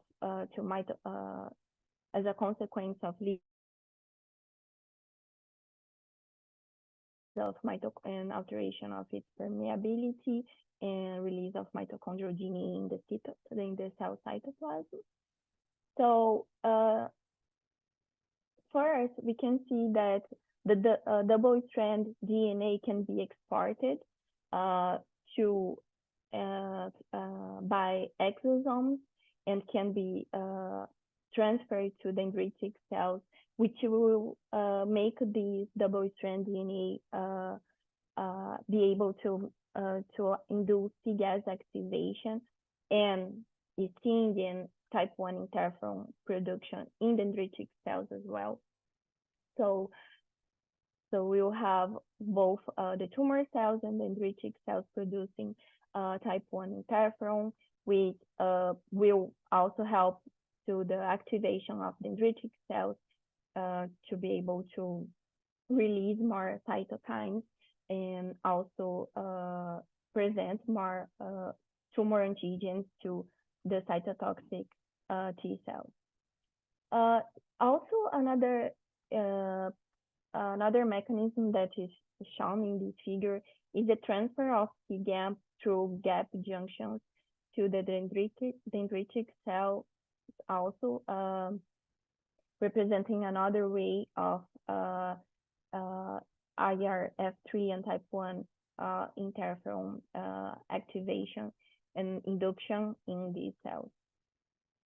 So the consequences of type 1 interferon production that are represented here for the tumor cells, there are more expression of there's more expression of the death receptor, the FAS, and also in the the CD8 cells more expression of the FAS ligand, which will activate death pathway after interaction. So, and the other thing that is shown in this figure, one study used oxidized mitochondrial DNA from irradiated cells as a kind of vaccine to investigate its ability to activate Cgaz-STING in dendritic cells, and they observed that it was also very important for the an efficient anti-tumor immune response in their studies. So just highlighting how intercellular communication can also interfere in this activation of Cgaz-STING in different cell types. So although STING plays a very critical role in the type 1 interferon induction, since we just saw, radiotherapy can also activate type 1 interferon through a STING-independent mechanism that is activated after sensing of double-strand RNA. This pathway is mediated by MAVS, which is the mitochondrial antiviral signaling protein, an adapter molecule that can also trigger interferon 1 production following double-strand RNA detection. So there was one study that showed that in some cell types, some double-strand DNA, particular the ones that are rich in 80 nucleotides, can be converted to double-strand RNA under action of the RNA polymerase 3. And the double-strand RNA in the cell cytoplasm can be recognized by RIG-I1 and activate the MAVS that will in turn activate, recruit TBK1 and activate IRF3 to translocate to the nucleus and also induce type 1 interferons. So the authors observed in their research, they investigated how type 1 interferon could be activated following radiotherapy in combination with an inhibitor of the ATR that, as Dr. Bright mentioned in his talk, is an important protein for DNA repair, but also for cell cycle checkpoints. So they observed that both Cgaz, STING pathway and MAVS could IRF3 could induce to a type 1 interferon production following ionizing radiation with and without combination of ATR treatment. And it varied across different cell lines that they evaluated, and also, so it was mainly influenced by the cell type and also genetic background, but they observed that both pathways were very important for the mediating type 1 interferon induction after radiotherapy. So we talked already about the immune activation induced by radiotherapy following the recognition of double-strand DNA and RNA. And a third pathway that is also very important is immune activation following radiation-induced cell death. So the immunity, a type of cell death that can induce immune activation is also called as immunogenic cell death. So there are two main mechanisms by which radiotherapy can induce immunogenic cell death. The first one is related to the one that we just talked, so that is following DNA damage and illustrated in the right side of this figure. So radiation can induce DNA damage, and DNA damage can induce either via T-gas, STING, or MAVS pathways can trigger type 1 interferon to release cytokines and lead to dendritic cells activation to respond to activate mainly the cytotoxic T cells to respond against tumors. But radiation can also induce the release and expression of damage-associated molecular patterns, also called as DAM, from irradiated tumor cells. So we'll see some other examples of DAMs, but in this figure represented as release of ATP or nuclear protein, or the nuclear protein HMGB1, that will also be recognized by dendritic cells and will lead to the activation of dendritic cells to stimulate mainly cytotoxic T cells to respond against tumors. So for these DAM release mechanism of radiotherapy-driven immunogenic cell death, there are three required factors that are involved. So the first one basically is the induction of the release of constitutive DAMs, the damage-associated molecular patterns. The release of constitutive DAMs can be induced by, for example, the induction of reactive oxidative stress mediated by reactive oxygen species produced in the cells following radiotherapy, which will these species are very reactive and will damage other structures in the cells, such as the endoplasmic reticulum, causing its stress, and will induce the release of proteins.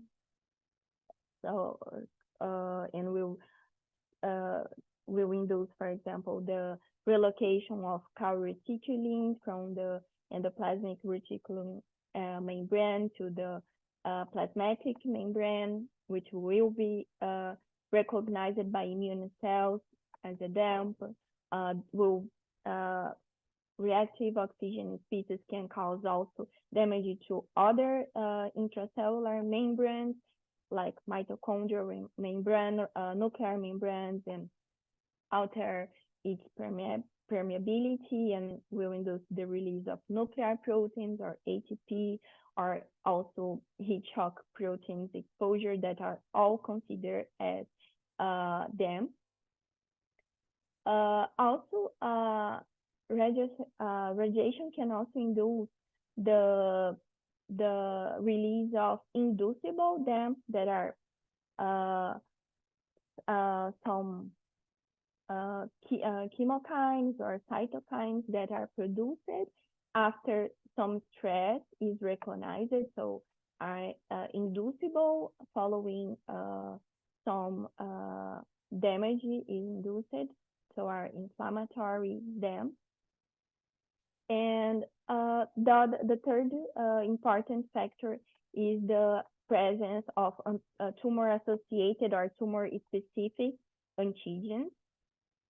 So in this figure, we see like represented the three main required factors that we just talked: the constitutive and inducible DAMPs, and the presence of tumor-associated antigens. So the tumor cells the tumor cells that were irradiated will release tumor antigens or will express more tumor antigens. They will also release some constitutive DAMPs such as ATP, HMGB1, heat shock proteins, and will activate antigen presenting cells in the tumor microenvironment, like macrophages and dendritic cells. In the antigen presenting cells, the DAMPs will be recognized and will bind to each specific pattern recognition receptor, the PRs, and will lead to intracellular signaling that will lead to activation of the dendritic cell. So the mature or active dendritic cell will go to the tumor draining lymph nodes and will interact with an AVC cells, will present the tumor antigen to the T cells, and will release several cytokines such as interleukin 6, interleukin 1 beta, TNF alpha, and interferon gamma that will lead to contribute to the activation and induction of the naive T cell to expand to a tumor antigen specific cytotoxic T lymphocytes that will be able to, as we saw before, to go to the primary tumor and interact and respond against tumor cells to effectively kill these cells. So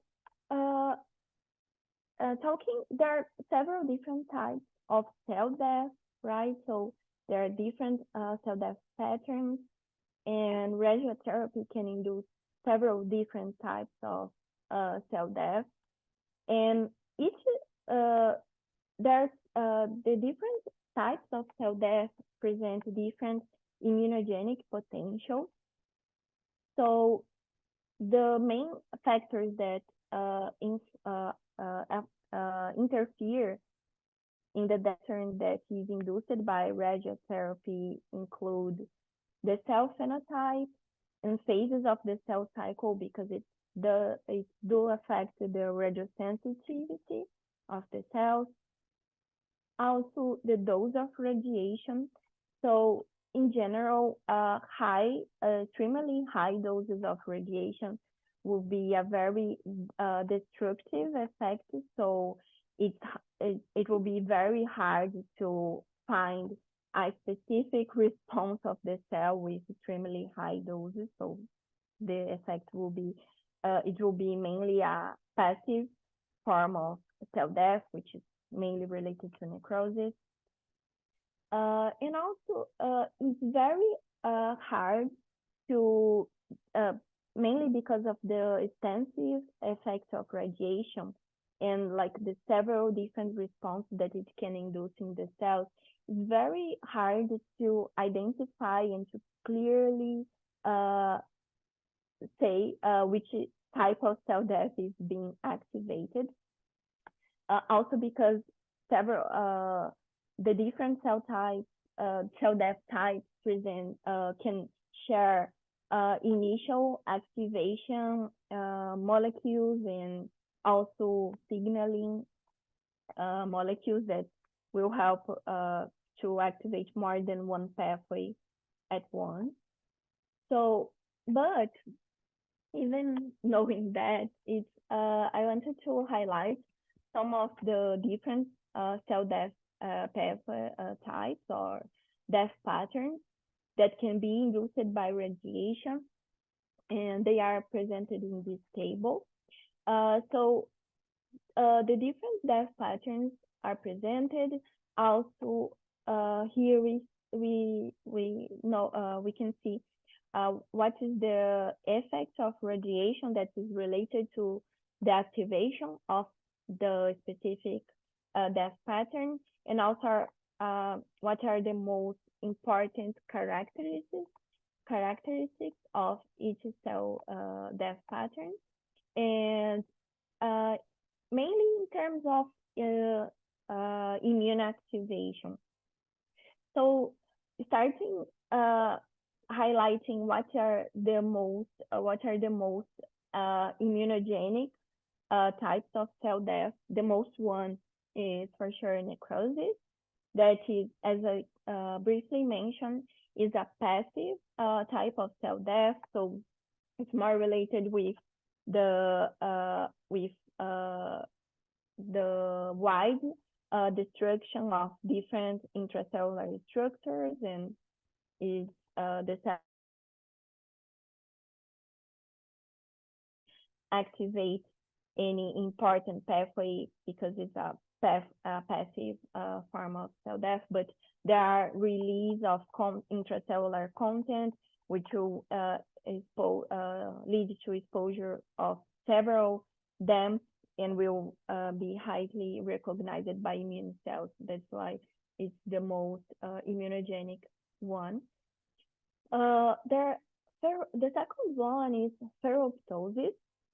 So the other ferroptosis is the different type of cell death.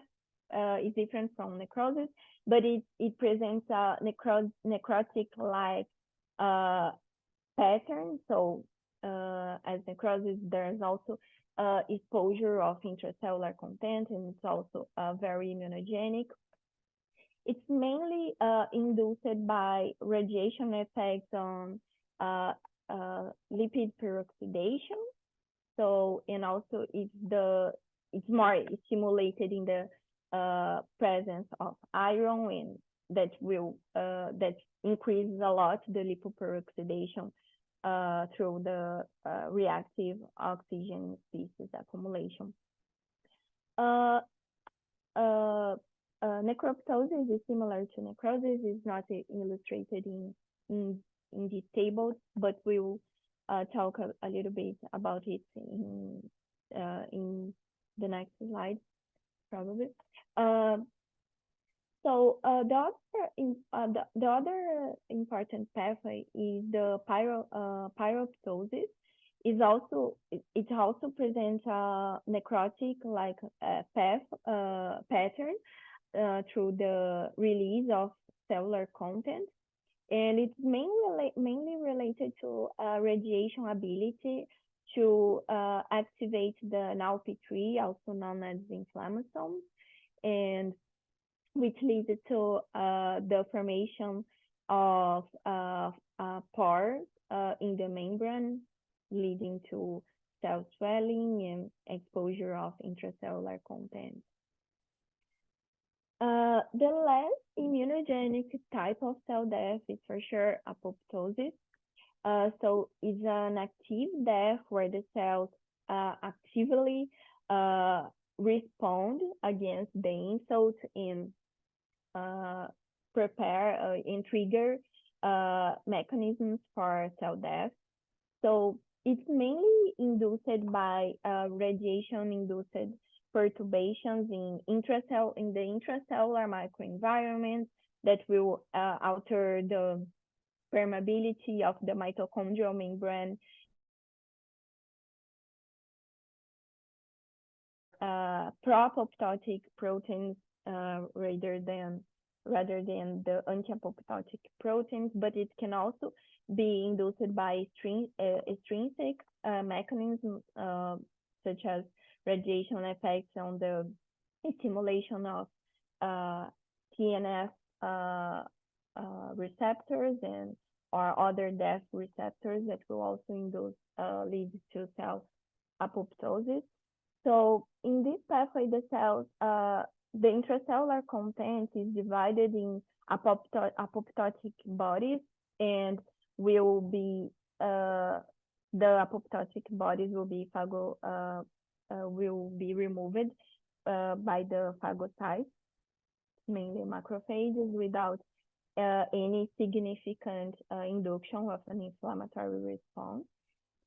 The other one is the autophagy. Autophagy is not exactly a cell death pathway.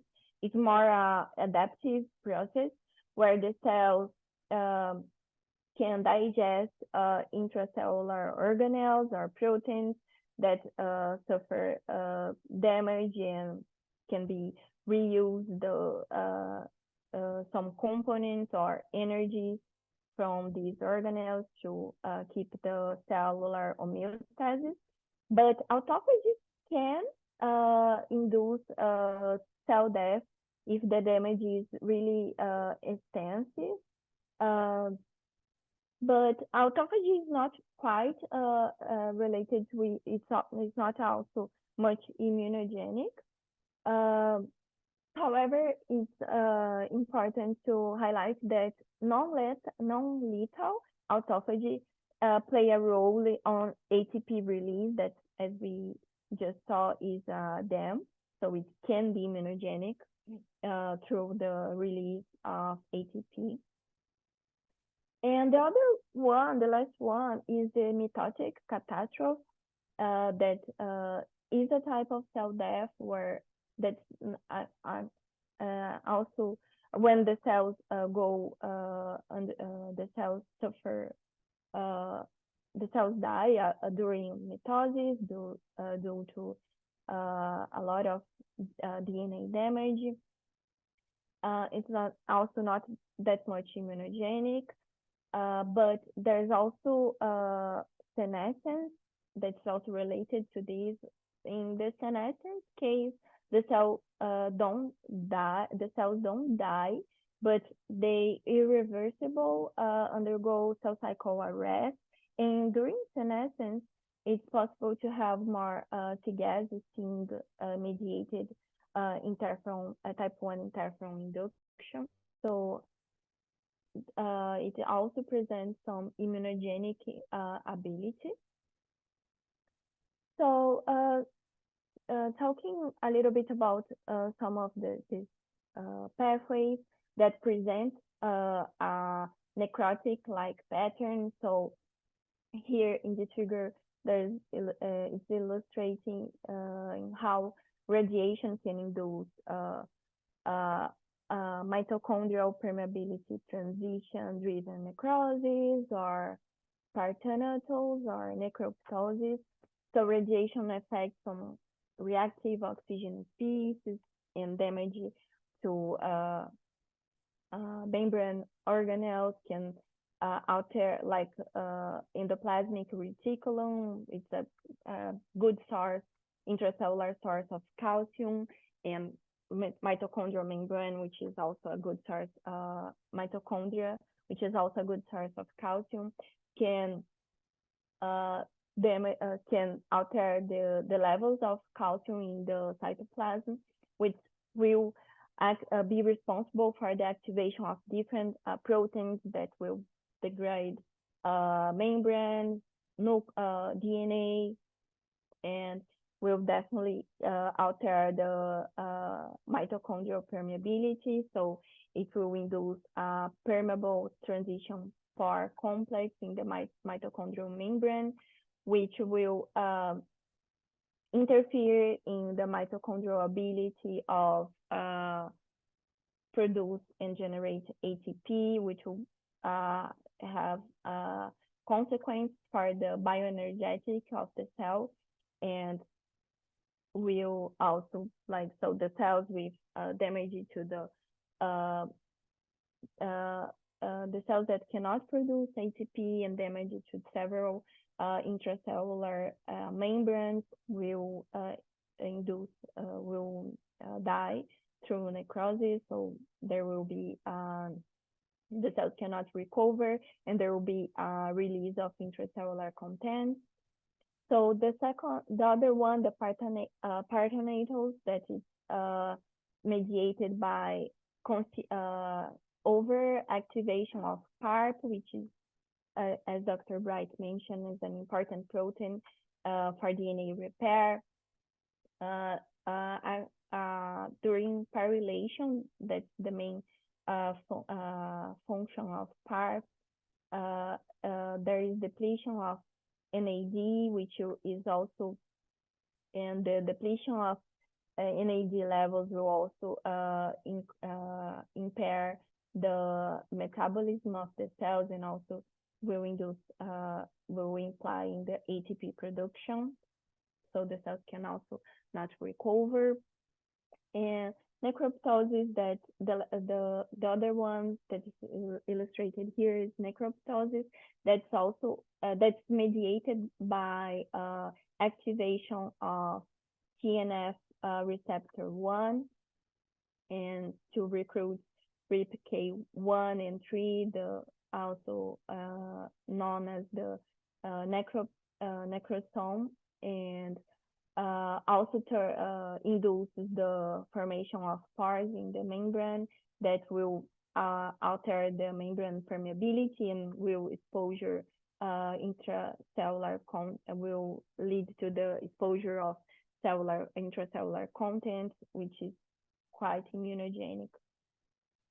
So something that I wanted to mention here, it's been reported that low doses of radiation can lead to caspase-8 activation.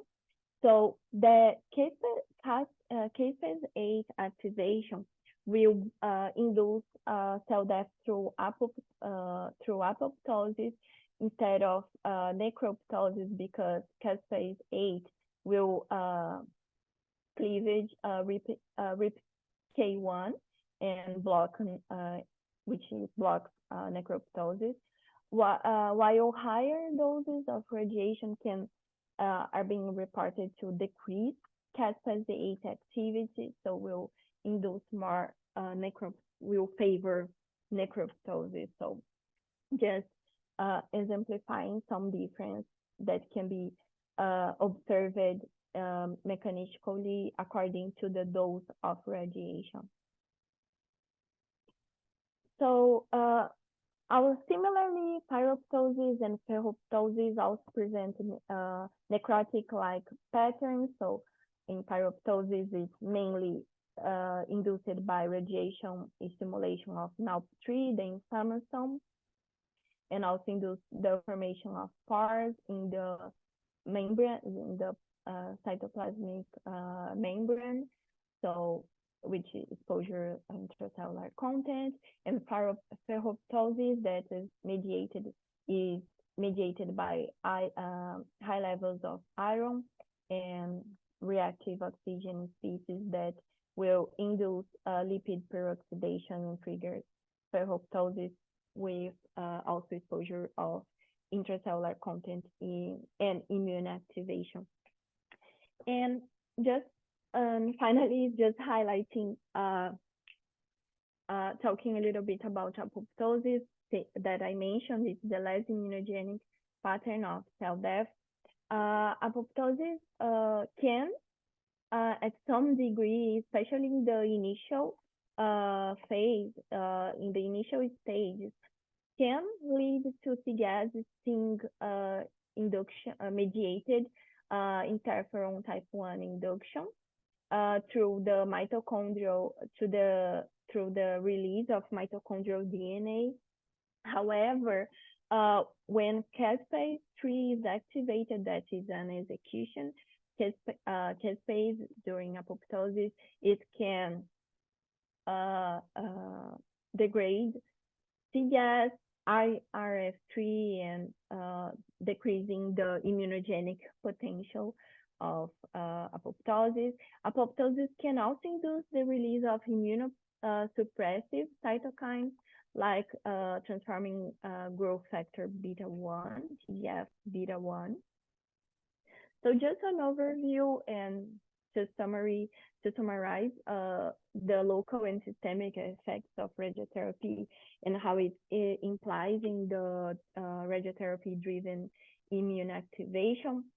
In this figure, we saw that immune activation after radiotherapy can be induced by the sensing of DNA damage through double-strand DNA or double-strand RNA sensing that will mediate innate immune system activation, but also through induction of immunogenic cell death. Radiotherapy can also induce adaptive immune response, and which will help in the observation of the abscopal effect by the induction of increasing the number of antigen-specific cytotoxic T cells in the blood circulation. So wanted to talk a little bit about how the effects of radiotherapy in the tumor microenvironment. So the tumor microenvironment is defined by a continuous and dynamic interaction between the immune system and cancer cells, which are dependent upon immune evasion for survival. So radiation-induced immune response occurs in different phases. So since we just saw, as we just saw, in the early phase, radiation induced mainly an anti-tumor immune response. However, in the later phase, it leads also to chronic inflammation, which leads to immune suppression as a compensatory mechanism to keep the homeostasis. So the goal of radiation is to produce tumor cell killing, to kill tumor cells, and induction of an anti-tumor immunity through local and systemic effects like we just saw, and which is related to the mechanism that we also just saw. But later, in the later stages, radiation can induce a chronic inflammation, so that is mediated by the induction of more apoptosis instead of the other more immunogenic forms, types of cell death, so which increase the release of TGF-beta1 that is also related to the activation of more pro-tumorigenic macrophages such as M2 macrophages. And this also will lead that present more immune suppressive effects.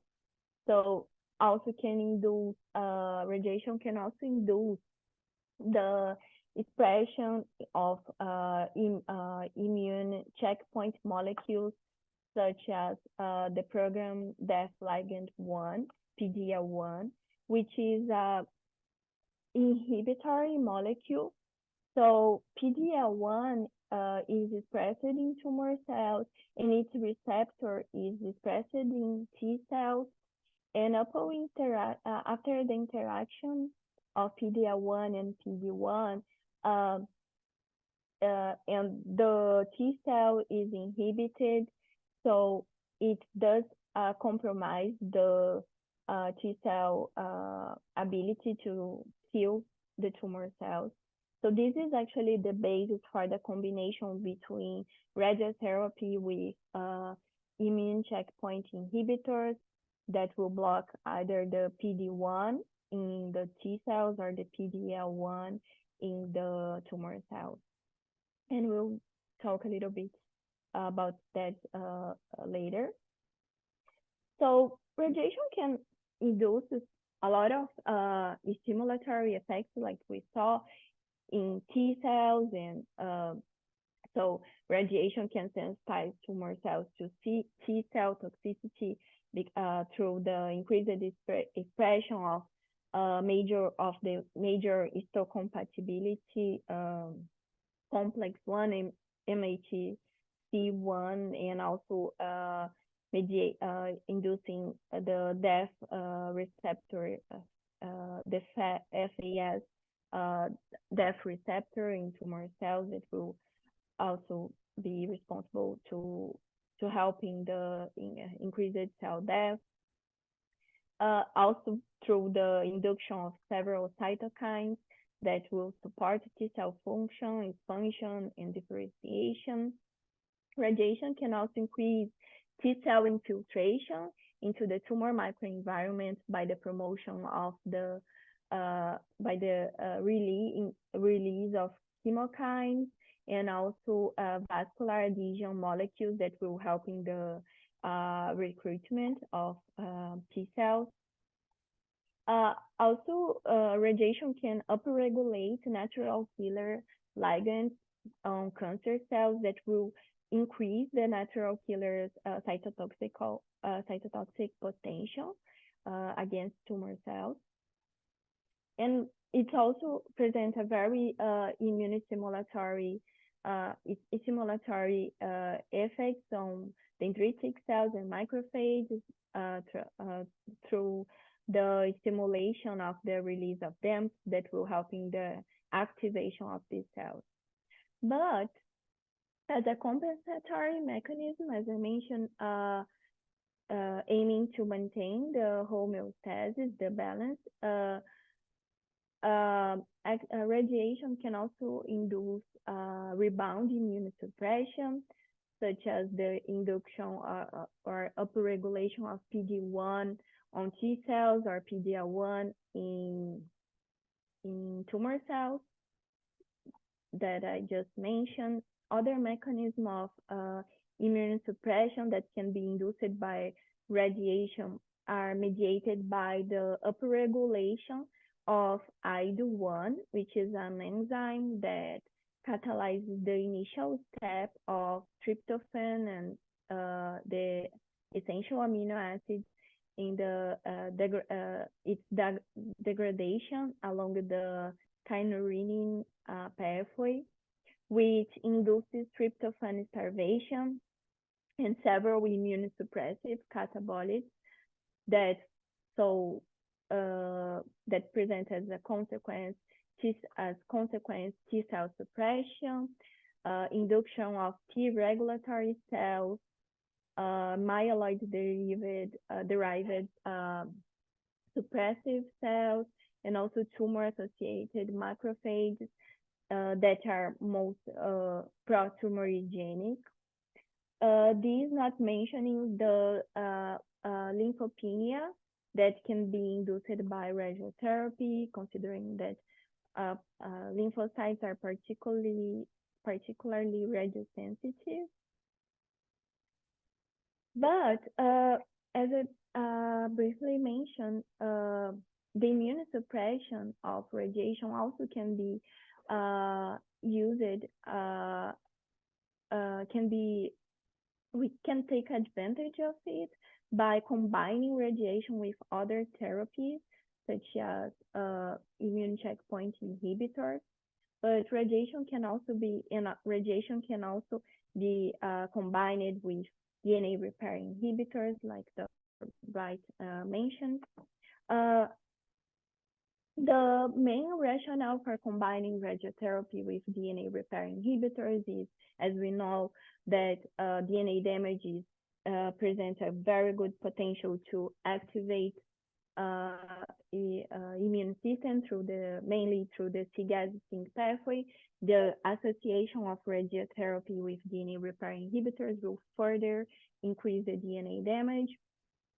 And I was going to share some data that we generated in our research group, but actually I think I can go a little bit faster on this part because Dr. Bright already mentioned. So I wanted to share the results of the combination of radiotherapy with photon and protons with the DNA polymerase theta inhibitor. But so that, as I mentioned, Dr. Bright already mentioned, but I just wanted to show that we did observe sensitization, radiosensitization when the potate inhibitor, which is the which inhibits the potate-mediated end joining repair pathway, DNA repair pathway.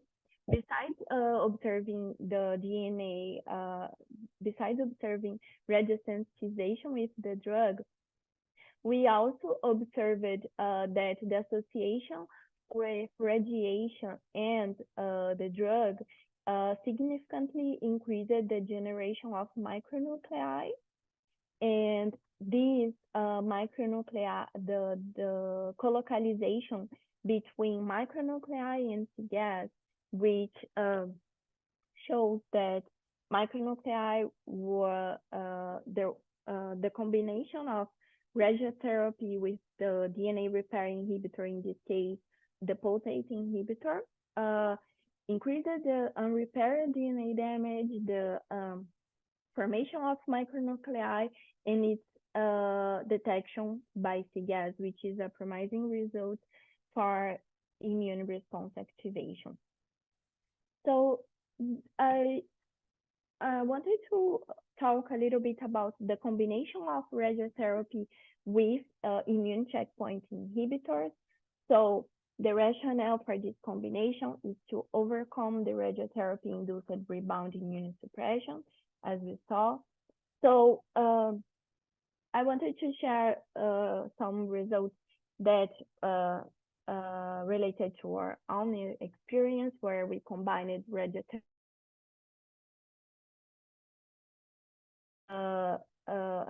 anti-CTLA-4. So for explaining, I just wanted to explain the background. So CTLA-4 is a checkpoint molecule, that an immune checkpoint molecule that is expressed on T cells. So it's both expressed in CD4, mainly T regulatory CD4 and CD8 cells. It's more expressed in CD4 than in CD8, but it's also expressed on CD8. So CTLA-4 is expressed on CD8. There are a T cell, the activation of TCD8 cells requires two different stimulatory signals. The first one is related to the presentation of antigen from the APC through the MHC1 protein to the TCR, the T cell receptor. So this is the first stimulatory signal. The second one is related to the interaction of the co-stimulatory protein CD28 from in the surface of the T cell with the B7 protein in the surface of the APC. So with these two stimulatory signals, the T cell is activated. However, CTLA-4 is also present, that is also present in the surface of the CD8 cells. It binds to the B7. It actually have a higher affinity to B7 than the CD28, and this interaction is inhibitory, so it prevents T cell activation. So the treatment with anti-CTLA-4 will block, the antibody will interact with CTLA-4 and it will block the CTLA-4 and it will prevent its interaction with B7, leaving B7 free for interact to the stimulatory molecule CD28. So the anti-CTLA-4 treatment can also affect can also deplete T regulatory cells, and it was also reported for that. The mechanism for Treg depletion after CTLA-4 treatment is not. It might be mediated by since the T regulatory cell express a lot of CTLA-4, the treatment with the antibody will lead to a lot of interaction, and the Treg will have a lot of antibody in its surface, and that can induce cell death mediated by macrophage phagocytosis, or also the Treg can be killed by the recognition of the antibody by natural killer cells. So in our experience, we combined alpha particles that were delivered inside the tumor with anti-CTLA-4 in a 41 tumor model that is metastatic and immunologically cold. So it doesn't present, it's a type of tumor that does not present a lot of antigens in the surface. So it's not quite immunostimulatory itself, but the combination of alpha particles sensitized the tumor cells to radiation. So we saw the intratumoral delivery of alpha particles itself promoted a pro-immunogenic tumor microenvironment. So we detected a higher ratio between proliferating TCD8 cells in comparison with T regulatory cells. So which indicates that the tumor cells, so the tumor that were irradiated with alpha particles presented more TCD8 cells than T regulatory cells. So the treatment itself, alpha particles itself, was pro-immunogenic in the tumor microenvironment. And here in B, we have the tumor growth curve after the implantation of the seeds with alpha particles. And we observed that the combined treatment with alpha particles and anti-CTLA-4 was the most effective treatment to delay tumor growth. And since the model was metastatic, as I mentioned, we also evaluated the tumor metastasis to see if we could observe some abscopal effect. We evaluated we are not able to find if the limitations of the model we had, since we did survival experiments, so we didn't have mice euthanized at exactly the same day. So, but we analyzed the mets in the lung tissue, and we observed that the metastatic lesions from mice that received the double treatment presented more inflammatory cells inside the lesions, and this higher score of inflammatory cells was inversely correlated with the metastatic area and the number of metastatic lesions, which suggests that the double treatment also induced some systemic effects. So and finally, just to quickly go over some effects of dose and fractionation of radiotherapy, dose and fractionation, how it can affect immune activation. So it's been reported that there is an important DNA exonuclease, which is Trex1, is induced in cancer cells after high doses of radiotherapy. So doses higher than higher than 12 or 18 grays will induce a lot of Tregs. And these, the main consequence of Tregs induction is that it will digest or degrade the double-strand DNA, which will impair the T-gasing pathway activation. So it was compared like the radiotherapy with 3 times 8 grays in comparison with 1 fraction of 20 grays, and it was observed much higher T-gasing activation following the fractionation protocol in comparison with the 1 time 20 gray protocol that was induced a lot of Tregs expression. So Tregs, so this figure just highlighting that Tregs can degrade the double-strand DNA and impair the whole pathway that will affect type 1 interferon production, both in tumor cells and in dendritic cells.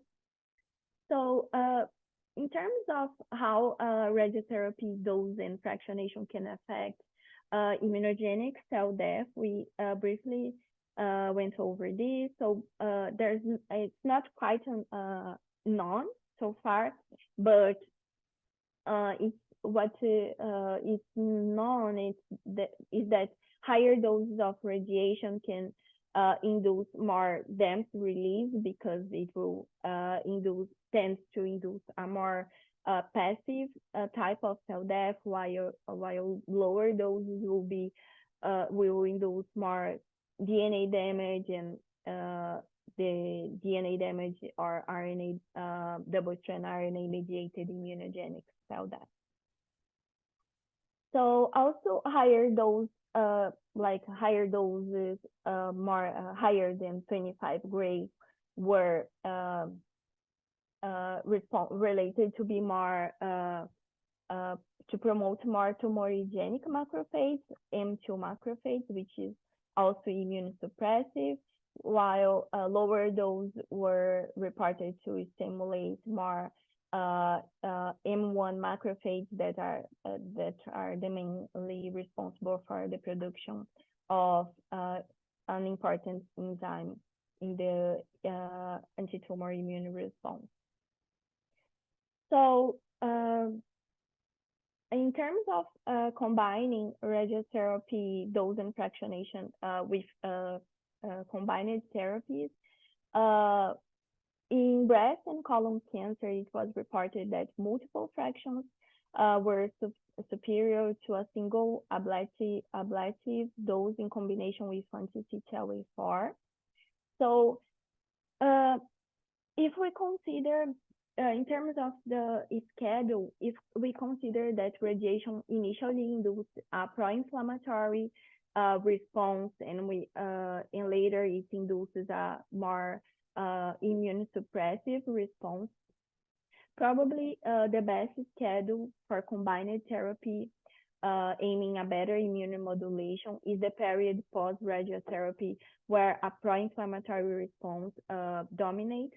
So the results for the Pacific trial that combined anti-PD-L1 therapy in patients that received chemoradiotherapy observed that patients that started anti-PD-L1 treatment within the 14 days of completing radiotherapy presented better outcomes in comparison with the patients that started anti-PD-L1 treatment later than 14 days.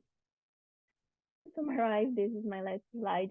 So the main points of this presentation, we saw that radiotherapy is a very good immune response inducer through several different mechanisms. and combined therapies are promising to further increase radiotherapy ability to stimulate immune response and also to overcome the immune suppression that is also activated following radiotherapy. I just very quickly mentioned some types of therapies that can be combined, but there are many others.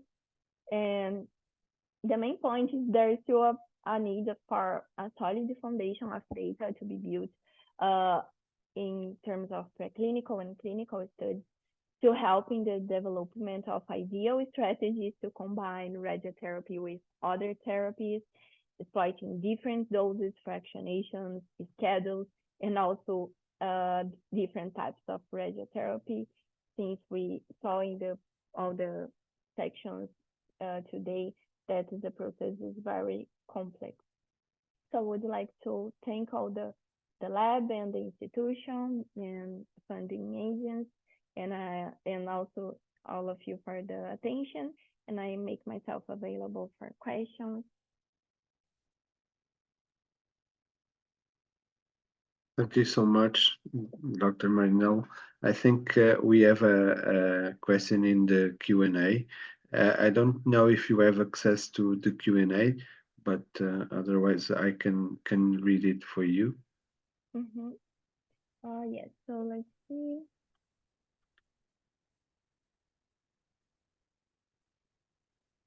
So I see one question. How radiotherapy activates immune response? Can I get okay. Can I get the record of this talk? I really want to rewatch. Yes. So is that the only question? So about the record? Yes, about the record. Well, we ask all the speakers the permission to save the conference and then to make available the record. I don't know if you agree to make available the record or not. Yeah, sure. Okay. Yes. So the answer is yes. Yes, so the program will make available the presentations that speakers allow to.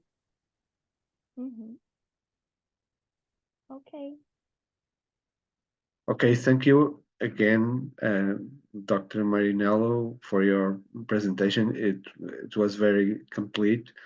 I myself, I don't have any question because